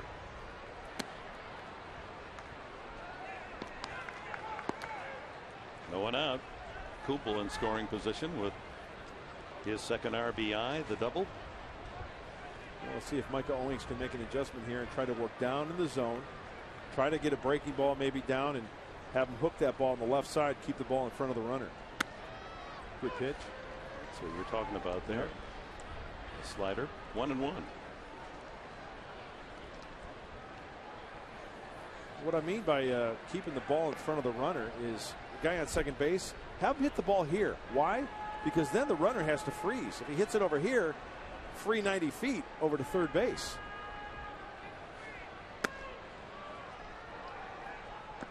Two on one to Upton with Montero on deck. Two-base error by shortstop Jason Bartlett. And the Diamondbacks pounce on the opportunity. They strike for a run here in the 6th inning. I get you.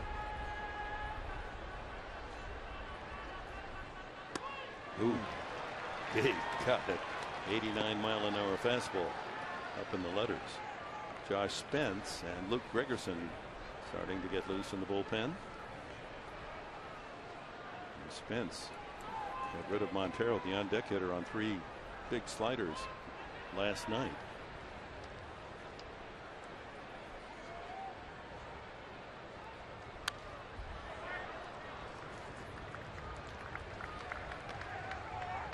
Upton did not start the Tuesday night game, remember, because of that bruised thumb, injured in a slide at second base in the Sunday game back in Phoenix. Wearing a little protective pad under that batting glove. See Micah Owings like Anthony Bass. What's he doing? First base side of the rubber. Trying to get that angle down and away to the right-handed hitter. Slides that one way outside. You know, I remember hearing stories about Greg Maddux. He would actually move on the mound according to who the hitter was, in like situations. That's like Rod Carew, the hitter, a different batting Exactly, stance. yeah. Against, you know, be up one at bat, back another, close to the plate, then away from the plate. And the same with Greg Maddux. He's just so confident, and didn't matter. He knew where that strike zone was and how to hit it. Ooh. And if you can do it, it's going to only work to your advantage. You can see the pitching pattern here against Upton, away, away, away, but that one was right into his power zone.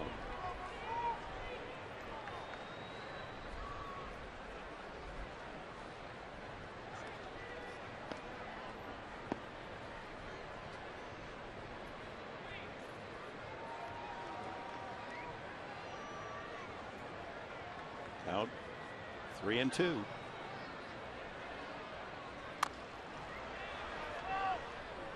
And foul ball at the plate. Hey fans, this year you can save when you buy your San Diego Padres tickets early. Prices will vary depending on the game you want to attend and when you buy them. So check Padres.com for current ticket prices and be sure to buy early and save. The early bird gets the ticket. At the most reasonable price. That's right. This kid wants a foul ball. Another 3-2 pitch. Plenty of them tonight. And way outside. And still no one out and 2 base runners for the Diamondbacks. A run home and a 2-1 lead. And that'll be all for Micah Owings. Figures that Josh Spence, the left-hander, will come in to work on Miguel Montero, the left-handed hitting catcher. And it is indeed the young Aussie Spence coming in from the bullpen with the score. Arizona 2, San Diego 1.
Twin statue, golden with the lights out there in the park at the park, appropriately golden. As Josh Spence completes his warm-up tosses and will work against Montero, the same matchup that we had last night, and Spence won that battle. 3 pitches, 3 strikes, and Montero looked bad on all 3 swings. And they were all sliders. Bud Black talked about that at bat prior to the ball game today, and he said the first slider that Spence threw probably maybe was close enough to be called a strike. The second one just a little bit farther outside, and the third one even farther outside. So Josh Spence with that slider set him up quite nicely. Spence inherits 2 runners on with no one out and a run home. The error by Bartlett, the RBI double Kubel, and Upton with a walk against Micah Owings. Wow, major cuteness sighting right there, the baby. Love that. Gosh, I miss that age. I mean, not me personally, but I mean, when my children are that age. You've told me you never want to grow up. Yeah. Come on. Ice Station Zebra right there.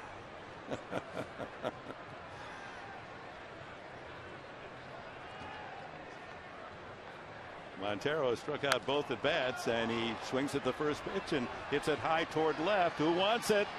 And Guzman finally calls off Bartlett. 1 away. Now Montero, who had struck out 5 times in his last 6 at bats in this series, flies to left field. You know what's great about being a pitcher like Josh Spence? You can come to the ballpark and think, you know what, I might throw 1 pitch and be done. That's an appearance in the big leagues, and he gets his guy. Nicely done. So with 1 out, Bud Black beckons to the bullpen, and it appears that the birthday guy, Brad Brock, is going to come in. Spence, 1 pitch, and his evening's work is done. That's Gregerson.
Fox Saturday Baseball returns. Albert Pujols makes his first ever trip to the new Yankee Stadium as he leads the Angels into the Bronx against Robinson Cano and the Yankees. Early season showdown between American League contenders. Fox Saturday Baseball returns this week 9:30 a.m. Pacific time, followed by MLB Player Poll, which airs at a special time. It is Luke Gregerson, not Brock, that jogged in from the bullpen. So the veteran Gregerson to face Chris Young. Young credited with a double in the 5th inning. That was the ball Guzman misjudged. And eventually, even though he was thrown out in the rundown, that extra base runner became a run to tie it. And a 2-base error by Bartlett on Bloomquist's ground ball has led to a 2nd run for Arizona. And they've got 2 on with 1 out. First pitch strike, fastball.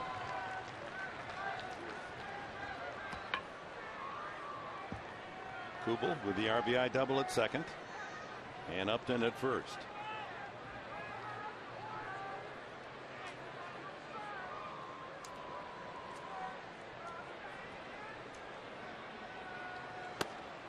Strike two. Good movement on the fastball from Gregerson. He's known for his slider. Good late movement on that two-seamer.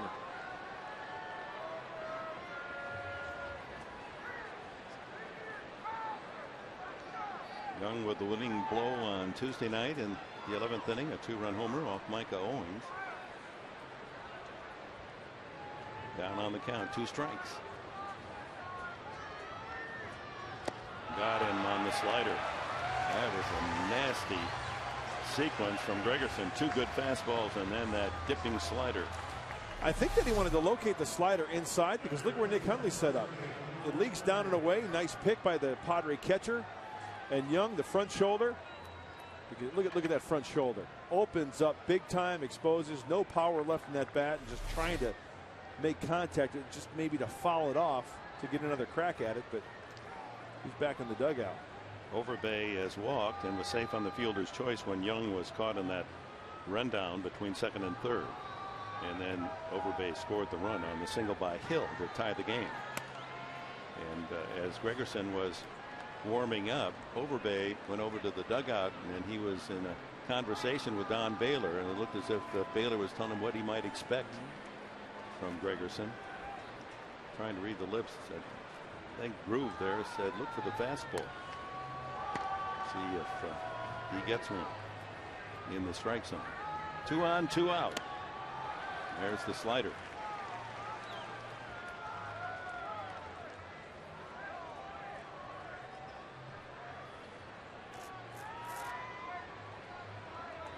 Jeff Plum is on deck.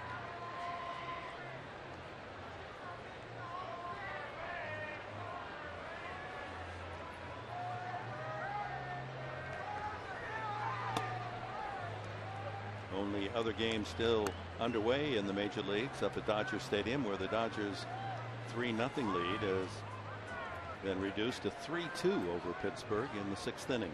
Dodgers up in the last of the 6th.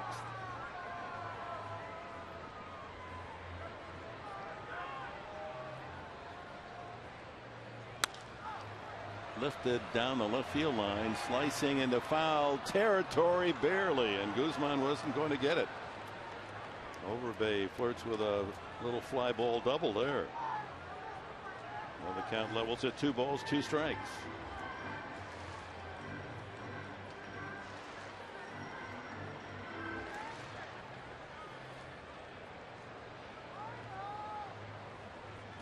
You know, one thing I just thought of, Ian Kennedy, he's had a long rest in that dugout, huh? This bottom half.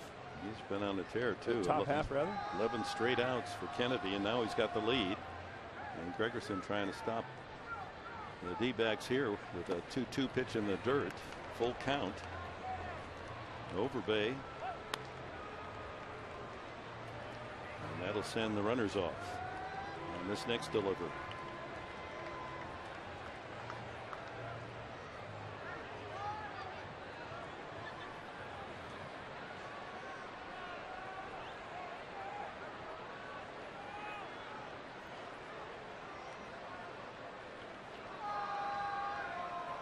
Backdoor slider here.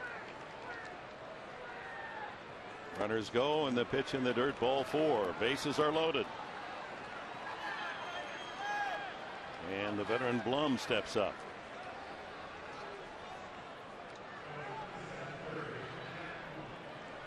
Other action around baseball today up at Dodger Stadium. It's Chris Capuano on the mound for the Dodgers. 7 strikeouts and a 3-2 lead in the 6th. Melky Cabrera, a couple of big hits and 2 RBIs at Colorado in a 4-2 win. The Giants just hung on.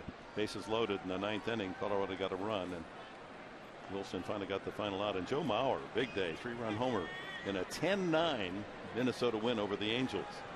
Well played, Mauer. Lama fly ball and a walk. Bases full of Diamondbacks. And another ball in the dirt from Gregerson. Nasty when you have a rattler on every base. That is. It can get very nasty. Coiled up, getting ready to strike.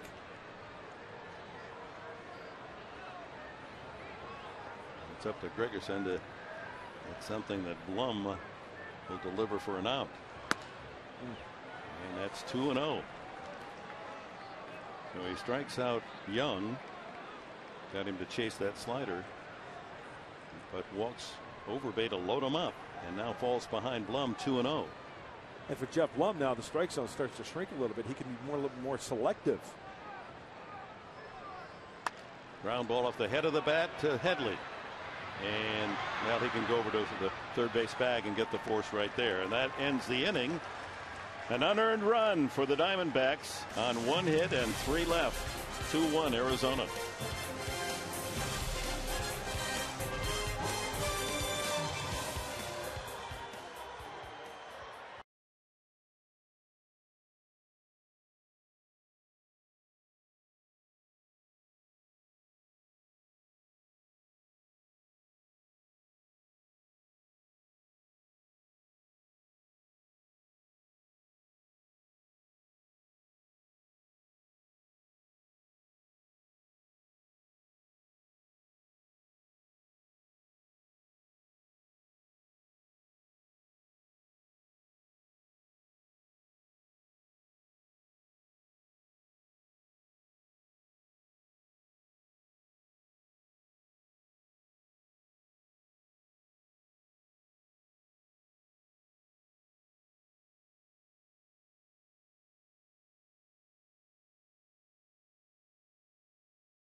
As a gift from the Padres on Saturday, April 21st, the Padres and the Phils, a 5:35 game, and the first 25,000 of you will take home a new Padres cap with that 2012 logo, presented by Fox Sports San Diego. Don't wait, buy your tickets early.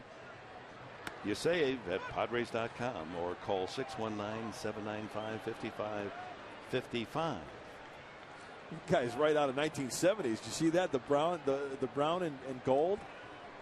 1 strike to Venable, 1-1 as Padres trying to get a base runner. 11 straight retired by Ian Kennedy.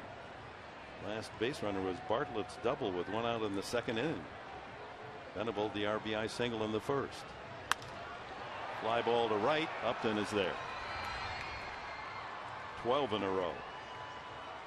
Dick, we just saw that gentleman wearing the old brown and gold and the mutton chops. Like, did you ever sport the mutton chops back in the day? Yeah, just a little long, but no, I just I when I get through puberty, I will.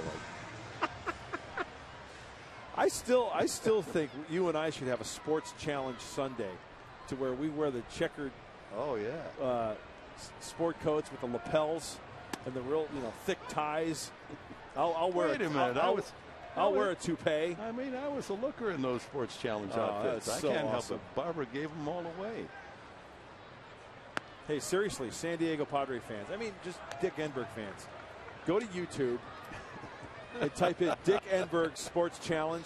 Check out the costume that the professor sported back in the day. But they were free. I got a free outfit every show, and we did 3 shows a day.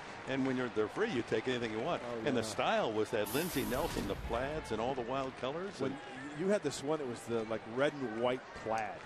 Oh, it was raspberry and white. I'm sorry, my bad. Good stuff. My favorite though was a plaid. It was orange, black, white. Had another color in there, but it just went with anything. You could wear green pants, and those were those what was the fabric there? Polyester. Polyester, yeah. It just They stretch, you know. I try to be like Don Drysdale, everything but the necklace. Hey, take advantage of that walk there. Kennedy getting up and under that last pitch. That was a changeup. Yeah, we distracted Kennedy with all that silly talk about sports a bad-looking jacket will do that. So the tying run on with one out here in the 6th inning. Jesus Guzman a chance to make amends for the play in left field. He is struck out and a hard ground ball out to Blum at third. Taking a look at the pitch count for Ian Kennedy, 91 for the right-hander. Last time out against the Giants, 98. Pulled wide of the dugout. Ooh, look at that play by Hoffman. One hands it, flips it to a fan. He's good for a good fielding play per game. Glenn Hoffman at third. Going to his right nicely.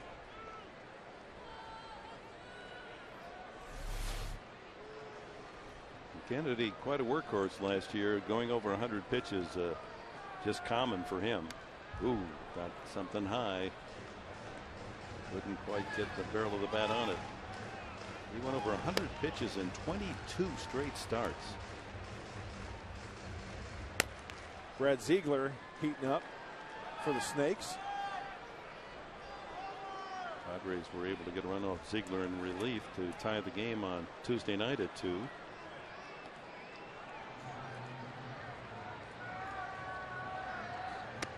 Struck him out. Foul tip into the glove of catcher Montero. 9 strikeouts for Kennedy. On his 94th pitch of the night. 4-seam fastball, great command right on the outside corner. Oh, you think Guzman was a little tardy right there on that one? Oh. Way behind. Alonso is struck out and fouled to third. And slaps that one down the left field side. Foul. Kennedy's high strikeout count was 12 a couple of times. And with the submarining Ziegler throwing in the bullpen, this might well be his last inning.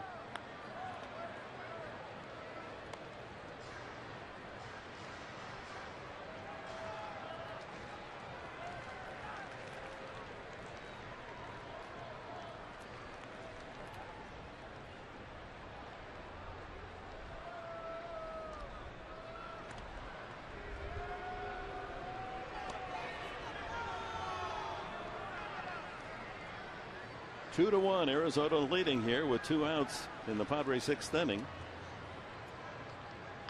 Headley aboard on a walk.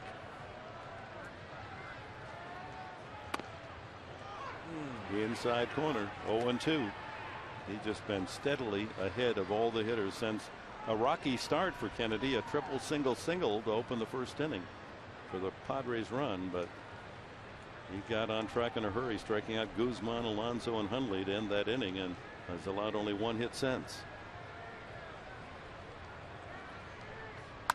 Ground ball sharply under the glove of Hill into right center field. Headley will make it to third. And the Padres get a break here in the last of the 6th inning as Hill unable to come up with that sharp ground ball off the bat of Alonso. We're going to score that a base hit. Well, last year in 33 games with the Diamondbacks, Hill made no errors, no miscues. That is a very catchable ball. Padres have an opportunity here with 2 outs, another 2-out hit. Oh, right off the thumb of the glove there. Very makeable play. Ruled a hit, so generous scorekeeping tonight. That was ruled a hit? Yes, sir. First and third, 2 out, and Nick Hundley struck out both times. Chance for him to break out of his 0 for 17 opening season slump with a base knock that would tie it up. Up the middle, right to Kennedy. Oh, that was headed for center field, but Kennedy fielding his position denies, and the Padres are gone in the 6th. It's still 2-1 Arizona.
7th, Padres looking for a little offense. It's been hard to come by for sure. Ian Kennedy has been tough ever since the first, but a nice start by the Padres' Anthony Bass. Yeah, Anthony Bass did an outstanding job tonight competing, throwing his fastball, but also a devastating changeup. Gave his team an opportunity to win. That's what he had to do tonight. Got us into the 5th, but right now the Padres are looking for some offense. Folks, coming up in the postgame show, we're going to break down Anthony Bass. We're also going to talk a little bit of Cameron Maben, his approach. He had a triple there in the first inning. And you're going to hear from the manager, Bud Black. It's the rubber match. Let's go back to Dick and Mark for some more action, guys.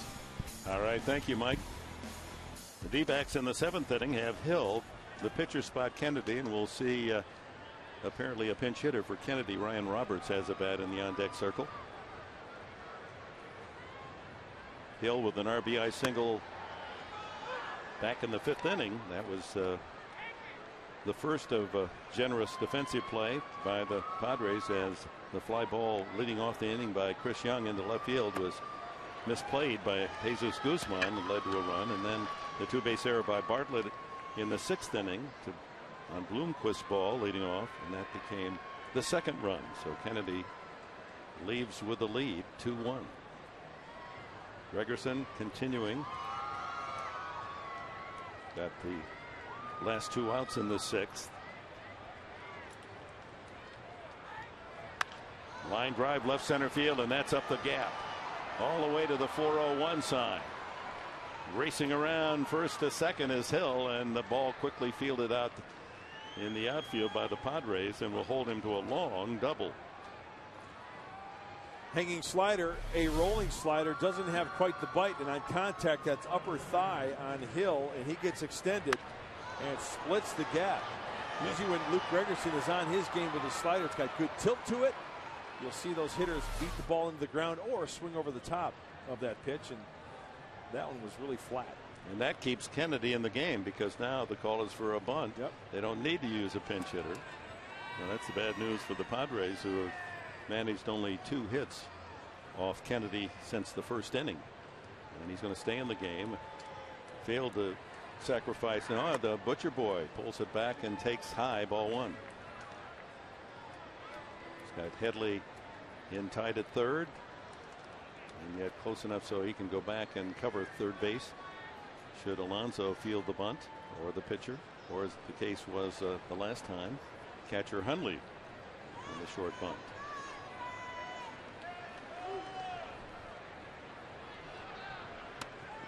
And he bunts right through that pitch. 1-1.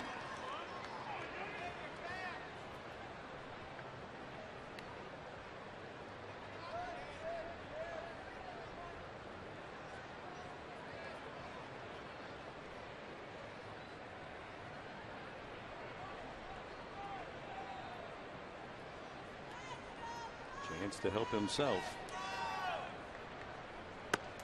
And he misses again. A snap throw to second. Not in time. They got Hill with a big lead off second base. And a good effort by Hundley to fire a strike down. Almost got him. And also a good effort by Jason Bartlett trying to block the bag.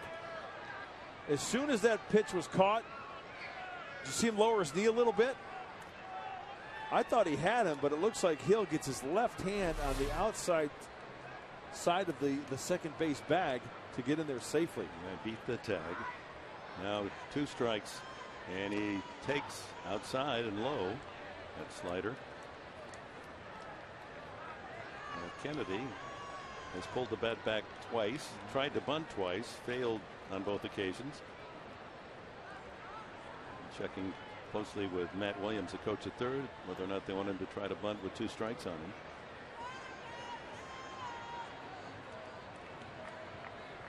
I would think they're going to ask him to bunt again. No, he's swinging away and takes strike 3. Second strikeout for Gregerson.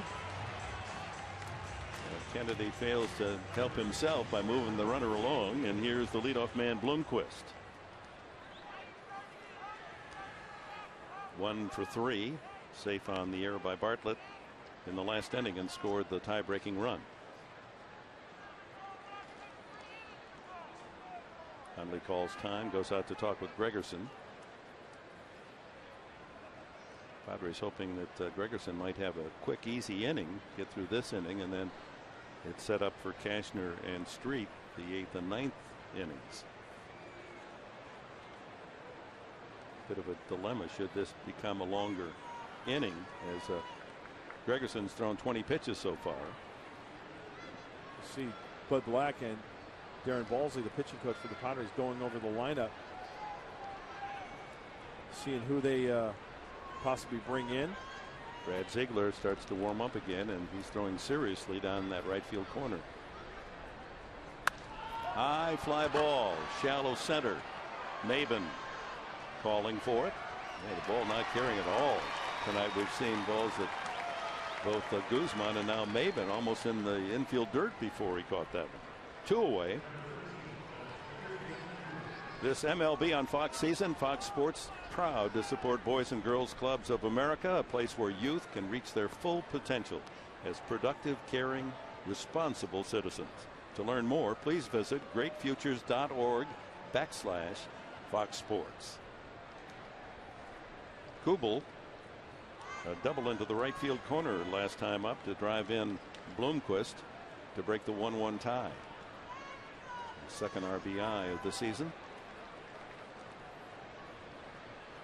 2 out, Hill still at second. Fastball strike. Hudson deep at second, out on the outfield grass. The outfield swung around toward left field. Maben is shallow, relatively shallow in left center.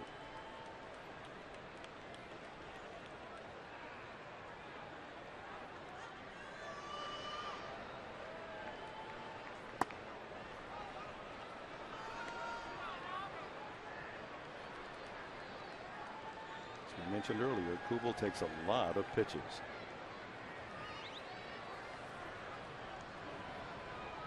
Balsley has his bullpen ready, should help be needed here. Cashner and Thatcher both throwing out there.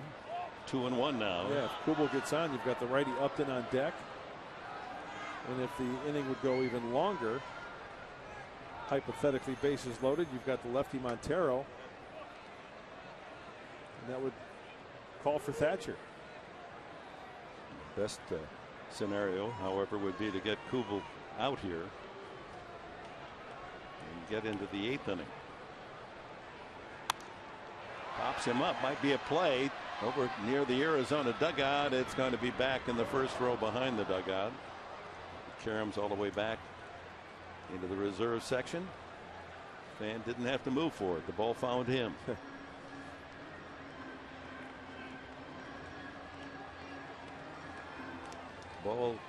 That baseball tends to do that on the diamond as well. You put somebody in a defensive position that isn't quite as good as someone else, the ball will find you every time. You can't hide from the horse eye. You got that right. 2-2 now the count.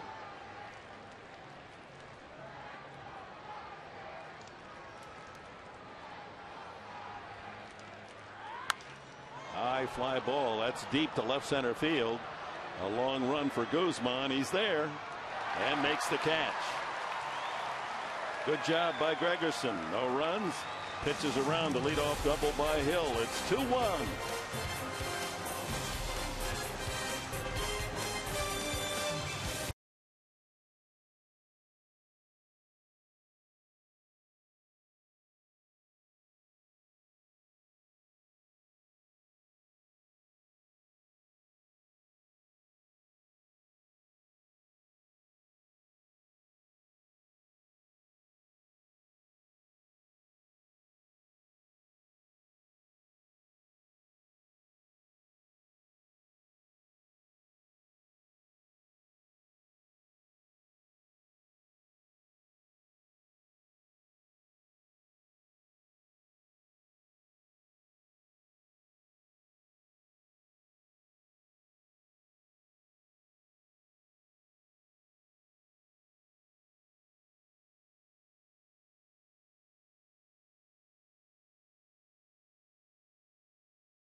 Subscribe to MLB.tv and see every Padres out of market game live online or on your favorite devices in HD quality. Visit Padres.com, order, and get more details.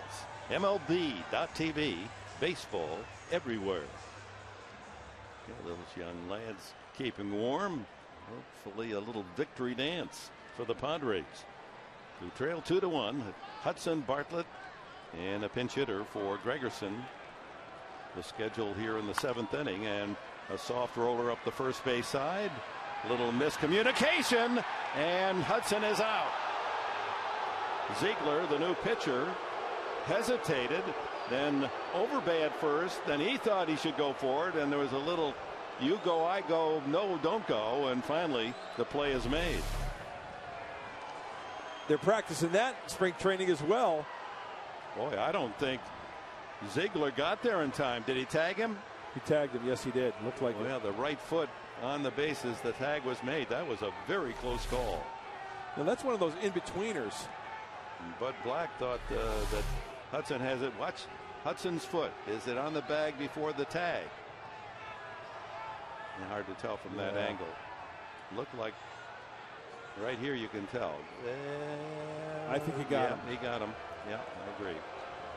That was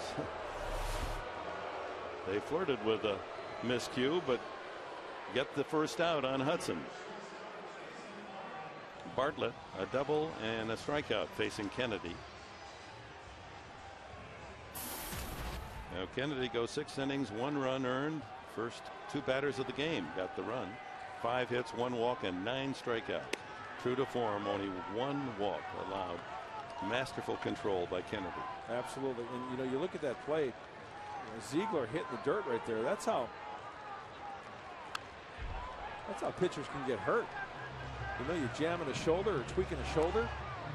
I think I saw Ziegler kind of rubbing or touching his left shoulder after that play. He seems to be fine after that last pitch. Jumps in front of Bartlett, 2 strikes.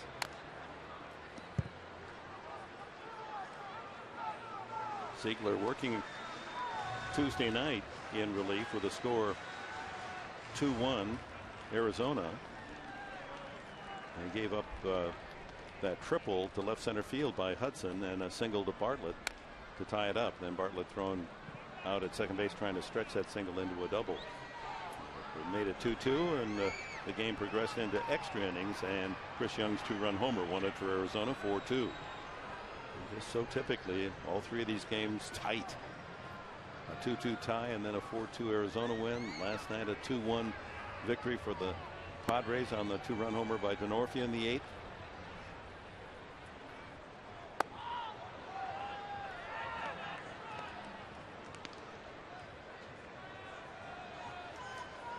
Left-hander is Craig Breslow getting ready in the bullpen.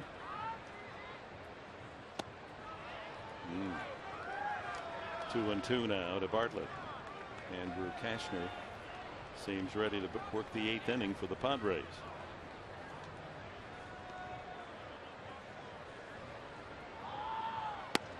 Ball 3.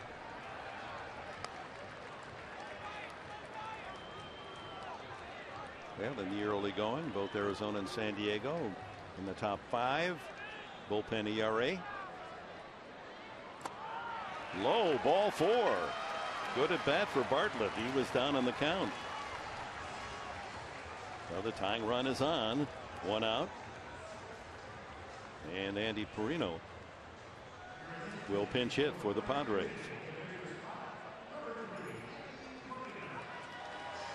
Switch hitting Perino. Home run in this home stand.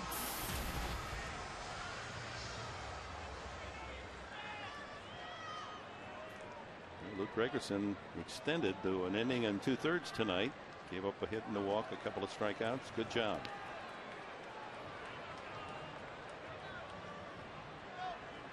With Overbay holding on the runner, Bartlett at first. Nice hole on that right side for Perino to aim at. If you look at Jeremy Hermida. Yeah, it's tough to hit that hole with a guy like Ziegler out there. The sidearm 2-seamer down and away. That would have been the pitch because Ziegler missed with location. He wanted that one down and away.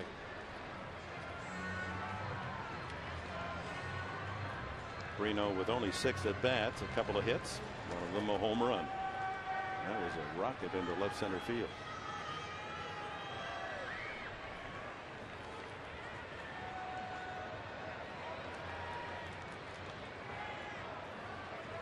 Runner goes and the ball grounded foul.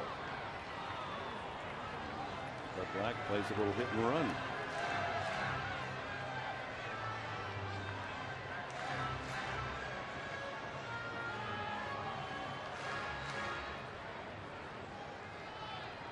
Runs so tough to buy for the Padres this first week. Pitching and the defense has had to be almost perfect.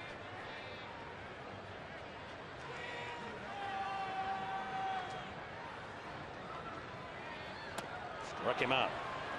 3-pitch strikeout, and Perino takes a seat. 2 away. 10th Padre to strike out tonight. Look at the sink on that pitch. Bottom just dropped right out of it. And we've mentioned it before, but Ziegler is the type of pitcher where if he misses down. Does not surrender many home runs, keeps the ball on the ground with the best of them. Leadoff man Cameron Maben tripled and scored the Padres run in the first inning off Kennedy. He has also struck out and grounded to third.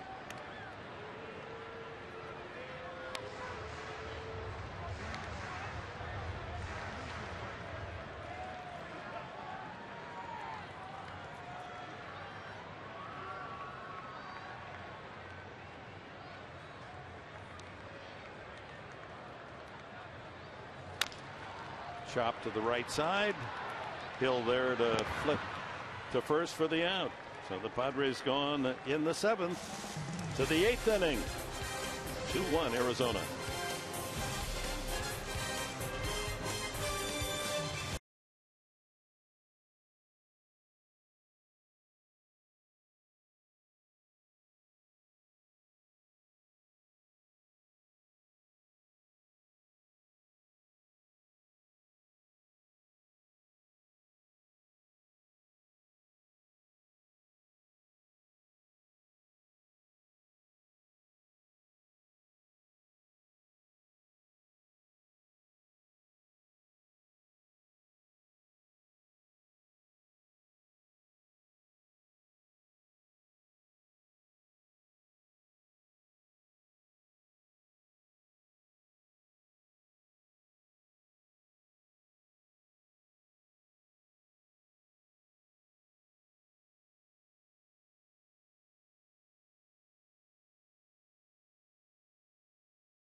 First man up for the Padres tonight was Cameron Maben, triple to right center, and Venable followed with a single, and San Diego had an early 1-0 lead.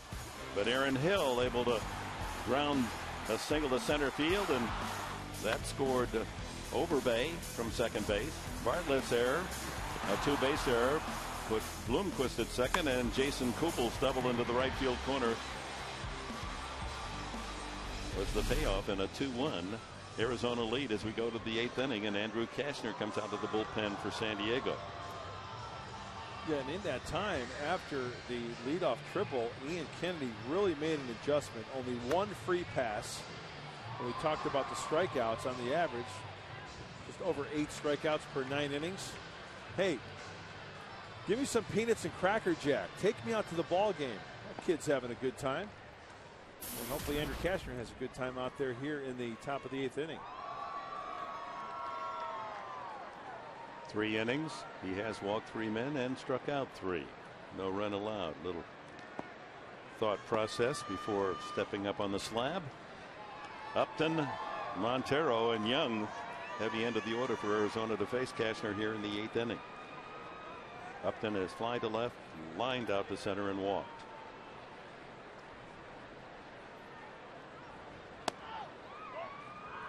And the first fastball is at 98 miles an hour. Well, these D-back hitters are going to have to turn up the dial a little bit against Cashner.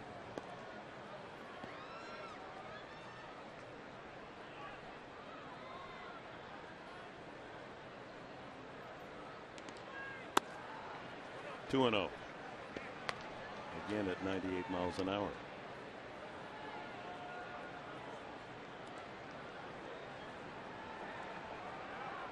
Each team with 5 hits. A couple of loose defensive plays the difference.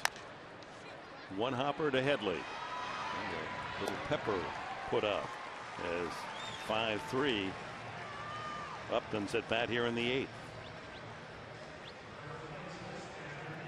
Montero struck out twice and fly to left.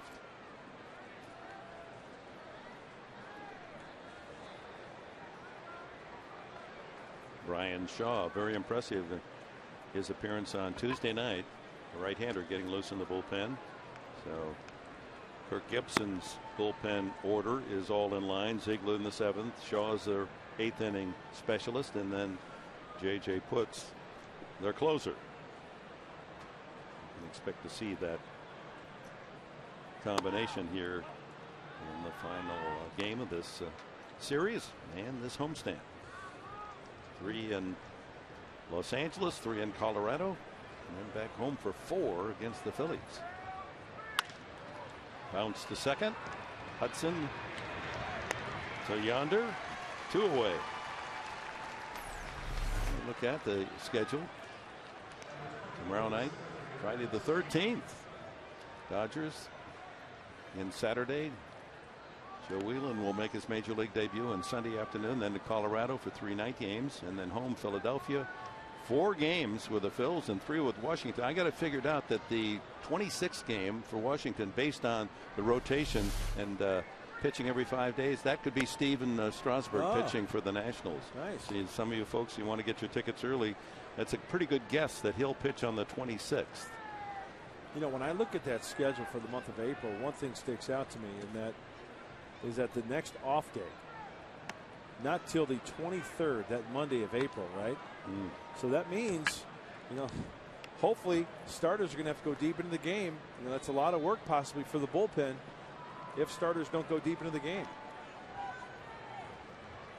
Cashner getting a couple of ground outs here in the 8th, and this is Chris Young. And that fastball at 98 whistles into the strike zone. That had movement like a 2-seam fastball at 98. Good luck trying to square that one up.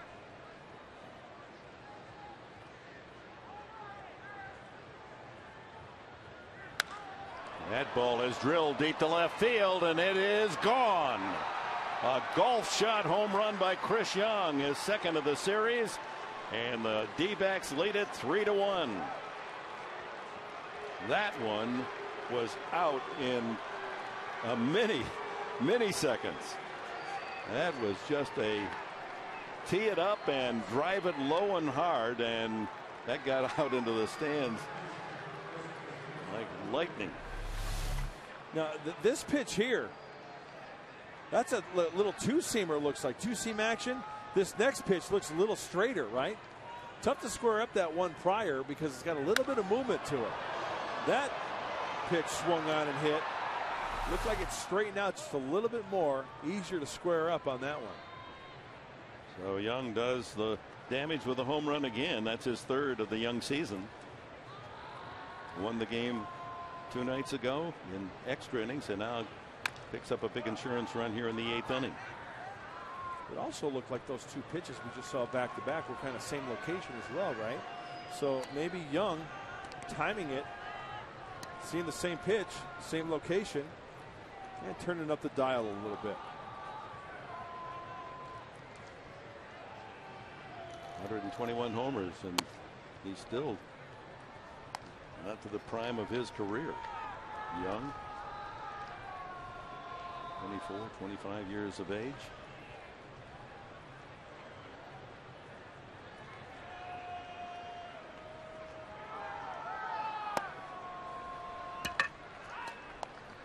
Chris. Well, actually, he's older than I thought. He turned 28 in September last.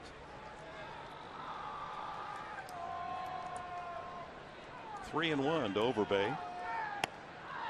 Strike at the knees. Well, he's been consistent at 98, Cashner.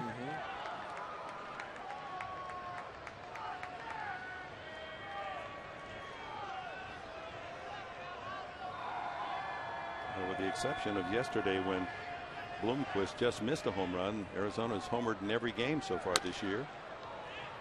That'll be out of play. That's why we say it all the time. Doesn't matter if you throw 88 or 98. It's all about location. Well, look at Ian Kennedy, right? And then you have a pitcher like Andrew Cashner who can throw 99, 100 miles an hour. You see a couple pitches, get your timing down, and he squared it up.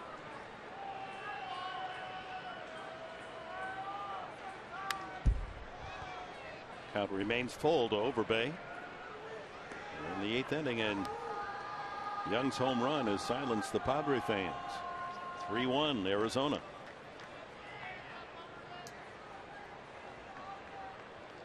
Yeah, Padres knit cap.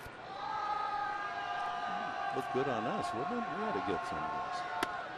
Strike 3 called. A changeup at 88 gets Overbay looking, but Chris Young timed this fastball and hit it right on the barrel end of the bat. Sweet spot. Home run number 3. It's 3-1.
The 8th inning, Gerardo Parra goes in to play left field for Kubel.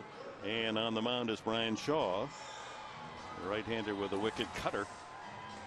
And it's a 3-1 Arizona lead. Time running out on the Padres as we check our Burger King in-game box score.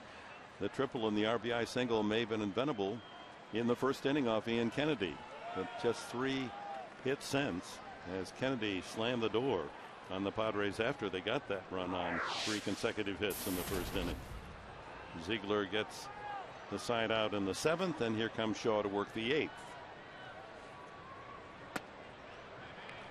Venable, Headley, and Guzman to hit. There's Parra in left field.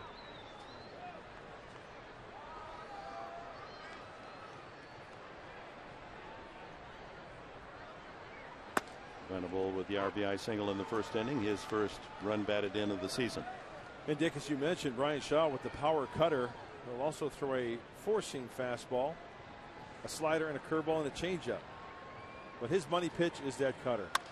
Ground ball swept to second baseman Hill. Easy 4-3 put out. Chase Headley steps up. He has a single, struck out, and a walk.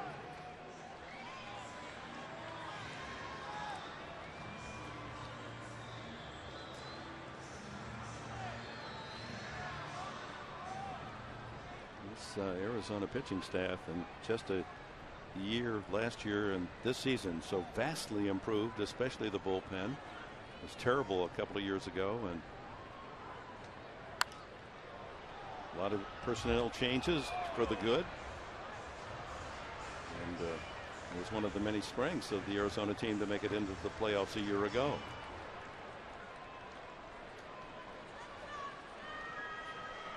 J.J. Putz. At this point, no hurry to get warm. And Headley 0-2 on the curveball.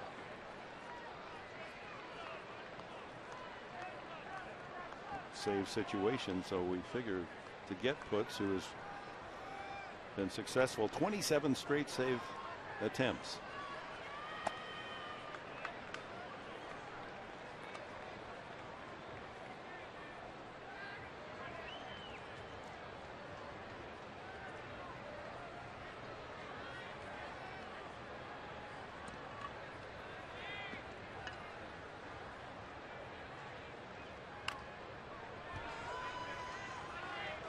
Shaw's a young guy, just 24.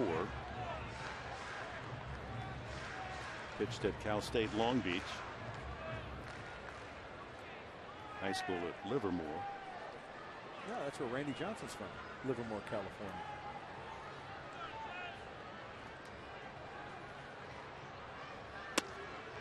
There's the cutter. 2-2. Came up for 33 games last year, Shaw. Impressed the Diamondbacks. 2.54 ERA, won his only decision. Became a regular of that bullpen, and he strikes out Headley. 11 men have gone down on strikes for the Padres tonight.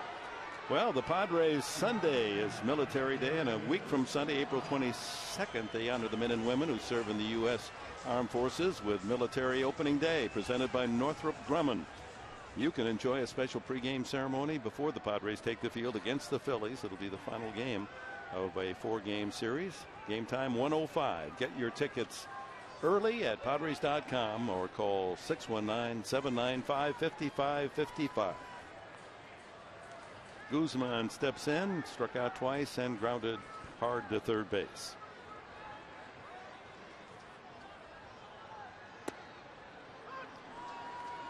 Shaw, like Kennedy, getting ahead of the hitters that first pitch strike.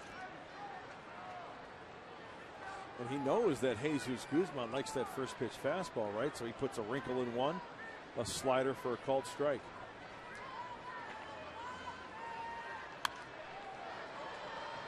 He doesn't throw anything straight, does he?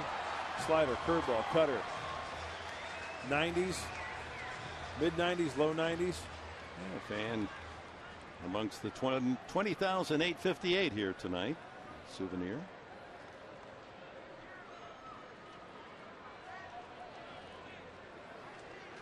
Pirates up in the top of the 9th inning, still trailing the Dodgers 3-2.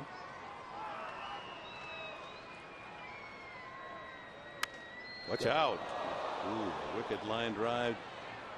That go into the Padres dugout. It did, and luckily they were able to scramble. Lupke comes up with the ball. Unfortunately, the ball didn't come up with Lupke.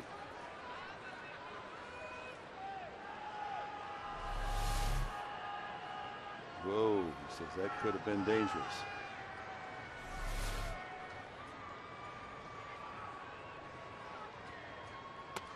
One and two to Guzman.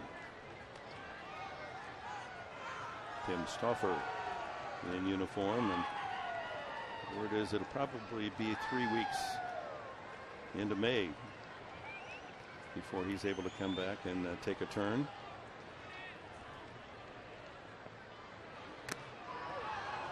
Fouled out of the glove of catcher Montero. One of the best trainers in all Major League Baseball right there, Todd Hutchison. Got that right. You talk about a guy who just Quiet excellence. Huh? Oh, yeah, perfectly put, Dick. Absolutely. He and Paulie Navarro do a great job. Phil Kerr also, Rick Stauffer, Jimmy Malone. Best training room in baseball. Everyone who leaves the Padres is that they're going to really miss. It's not like that elsewhere. Remember what Mike Adams said last year? He said, you know what, I'm going to miss my teammates. Great group of guys here, but I'm really going to miss the training staff.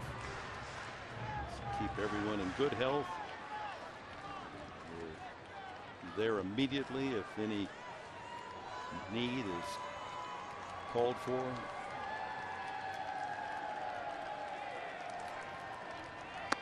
Struck him out. So Ryan Shaw continues to impress. 2 strikeouts in a 1-2-3 8th inning. Coming up the 9th, 3-1 Arizona.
Brought to you by Petco, where the healthy pets go.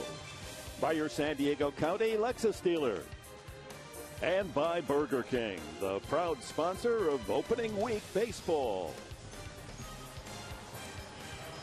To the 9th inning at Petco Park on a chilly Thursday night. Fans on the move, keeping warm. Jeff Blum, Aaron Hill, and the pitcher spot for Arizona here in the 9th inning as Joe Thatcher comes out of the bullpen. Padres' 6th pitcher. Bass started. Micah Owings is the pitcher of record. Went 2/3 of an inning. Then Spence 1/3. Gregerson an inning and 2/3. Cashner an inning. Gave up the home run to Chris Young. And now Thatcher in the 9th. Blum has flied out, walked, and grounded to third.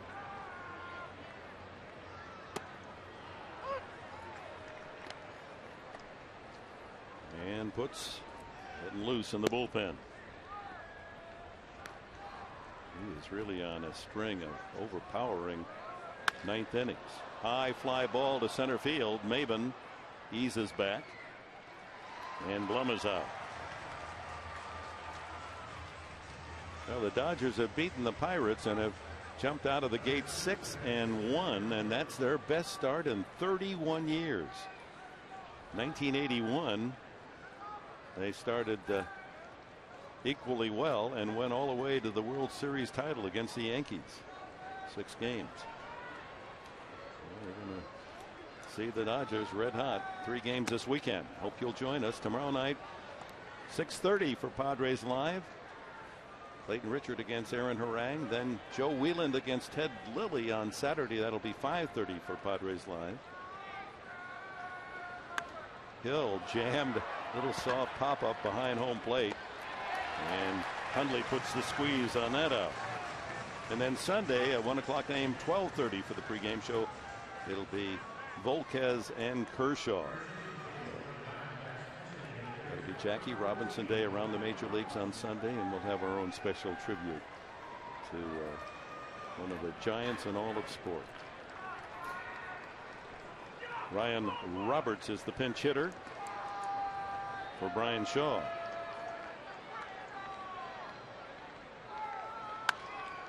Comes out swinging.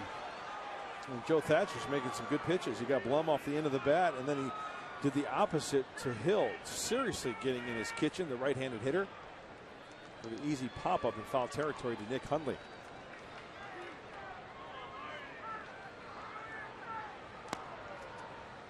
A ball and a strike to Roberts, who is 3 for 19 on the season with a home run. Padres in the last of the ninth will have Alonso, Hundley, and Hudson scheduled.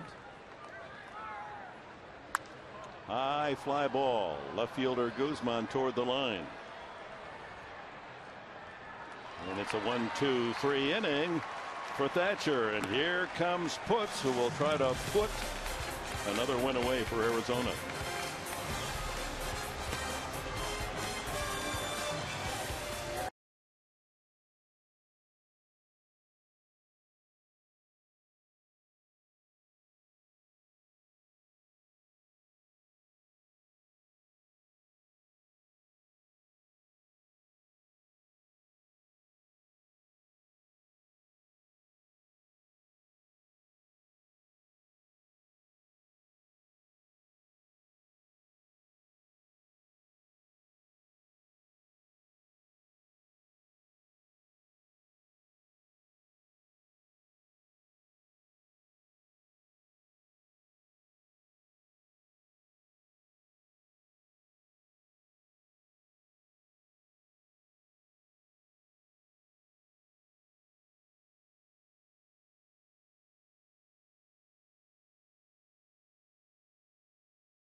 Now for Carl Jr.'s star of the game. And it's Ian Kennedy again. No surprise there, although it started in a very bright form for the Padres. 3 straight hits in the first inning, but then Kennedy got himself in a groove, and it was the Kennedy that is 5-0 now, about to be 6-0 against the Padres in his career with an ERA under 2. If you look at the hits, you were talking about Dick in that first inning for San Diego. They were up in the zone. The Padres took advantage of the bad pitches, but Kennedy certainly made an adjustment to go a solid 6 innings, only surrendering that 1 run in the first. Putz with 27 consecutive successful saves. That's an Arizona record. Yonder Alonso credited with a base hit. And a ground ball off the glove of second baseman Hill back in the 6th inning.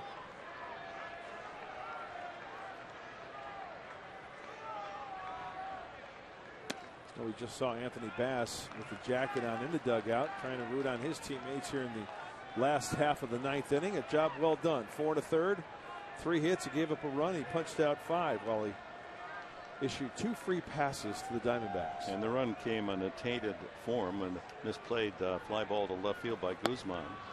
And Alonso fooled badly. It's 1-2. 89 on that fastball from Putz.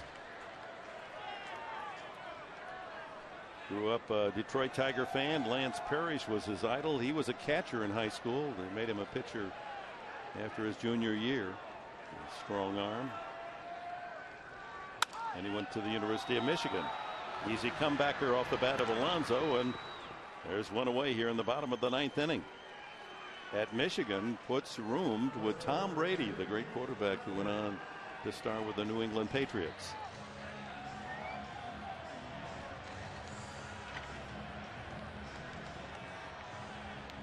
Brady himself was an outstanding high school catcher up in the San Francisco Bay Area. Good hitter. I think he chose the right sport. Seems to have done pretty well at that funny ball. You know, that when it's not so round. You sure can put a good spin on it. Hundley. Now get this. This is the fortunes of baseball. And how do you figure? Last year, Hundley started the season with a roar. First 18 at bats, 9 hits, 9 for 18. This year, 0 for 18. Now, how do you figure?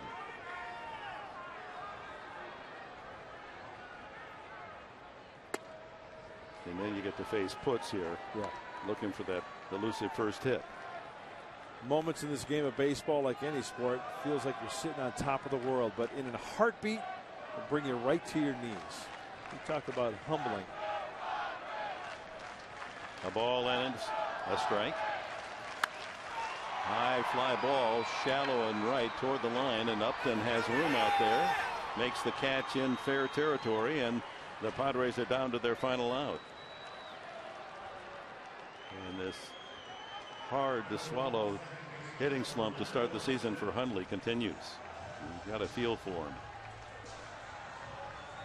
Well, maybe a change of venue, going on the road trip to Dodger Stadium and Coors Field, will break him out of it. One thing is for sure about Nick Hundley. You know why he's a gamer? Because he doesn't take his at-bats behind the plate. He knows that he has to stick to a game plan. He'll still, cheer for his teammates and try to encourage his pitchers to stick to their game plan.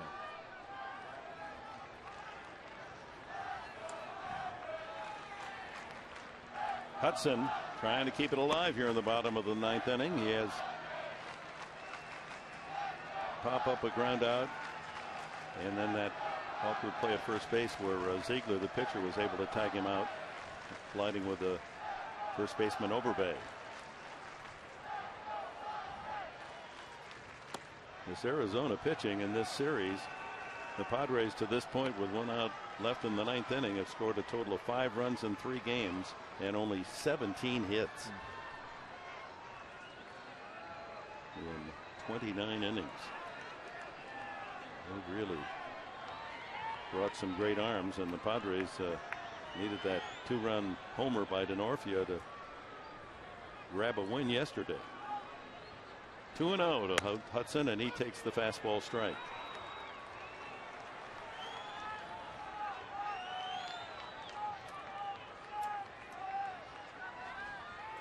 Ian Kennedy, who stands to win, would go 6-0 in his ERA lifetime at Petco, 1.95.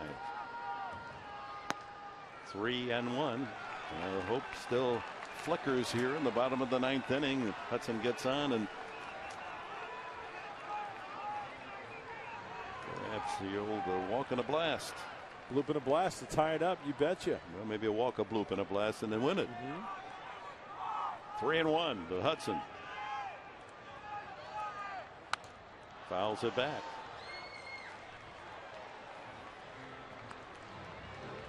Woods challenged him. And that's his mindset. He's up by 2, right? He doesn't want to get cute and walk Orlando Hudson. He's going to make him earn his way on. Managers battling down to the final strike. 3-2 to Hudson.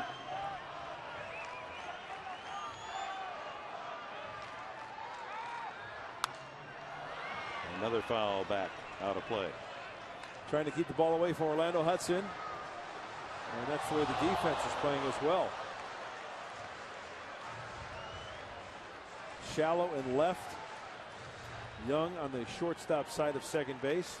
Shifted that way.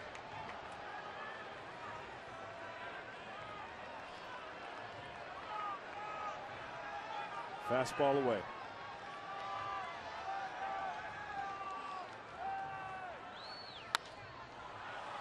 Fly ball lifted in foul territory. Blum over to the barrier and can't quite reach in. Well, Hudson's still alive, but not by much.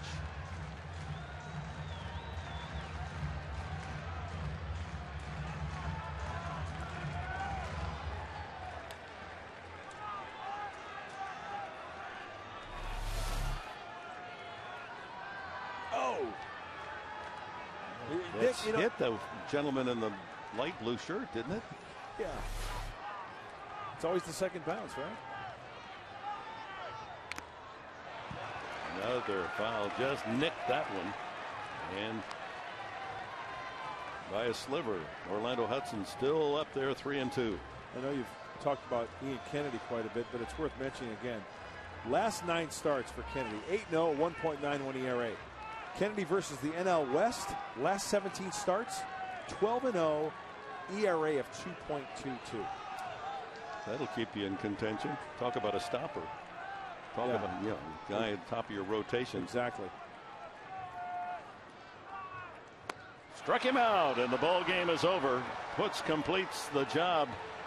Terrific pitching from Arizona. Kennedy the starter, then Ziegler, Shaw, and Putz with 3 solid innings of relief. And the final score of this final game of the homestand and this series, Arizona 3 and San Diego 1. Padres Live brought to you by Cox right around the corner. Mike Pomerantz tells us what's up. Well, Dick, coming up tonight on the post-game show, Anthony Bass did what he could. Padres just could not find the offense to make it work. We're going to talk about that. Break down Cameron Maben's approach at the plate. He has made some changes for the better. You'll hear from Buddy Black. And there was a costly error by the Padres shortstop. Post-game show coming up.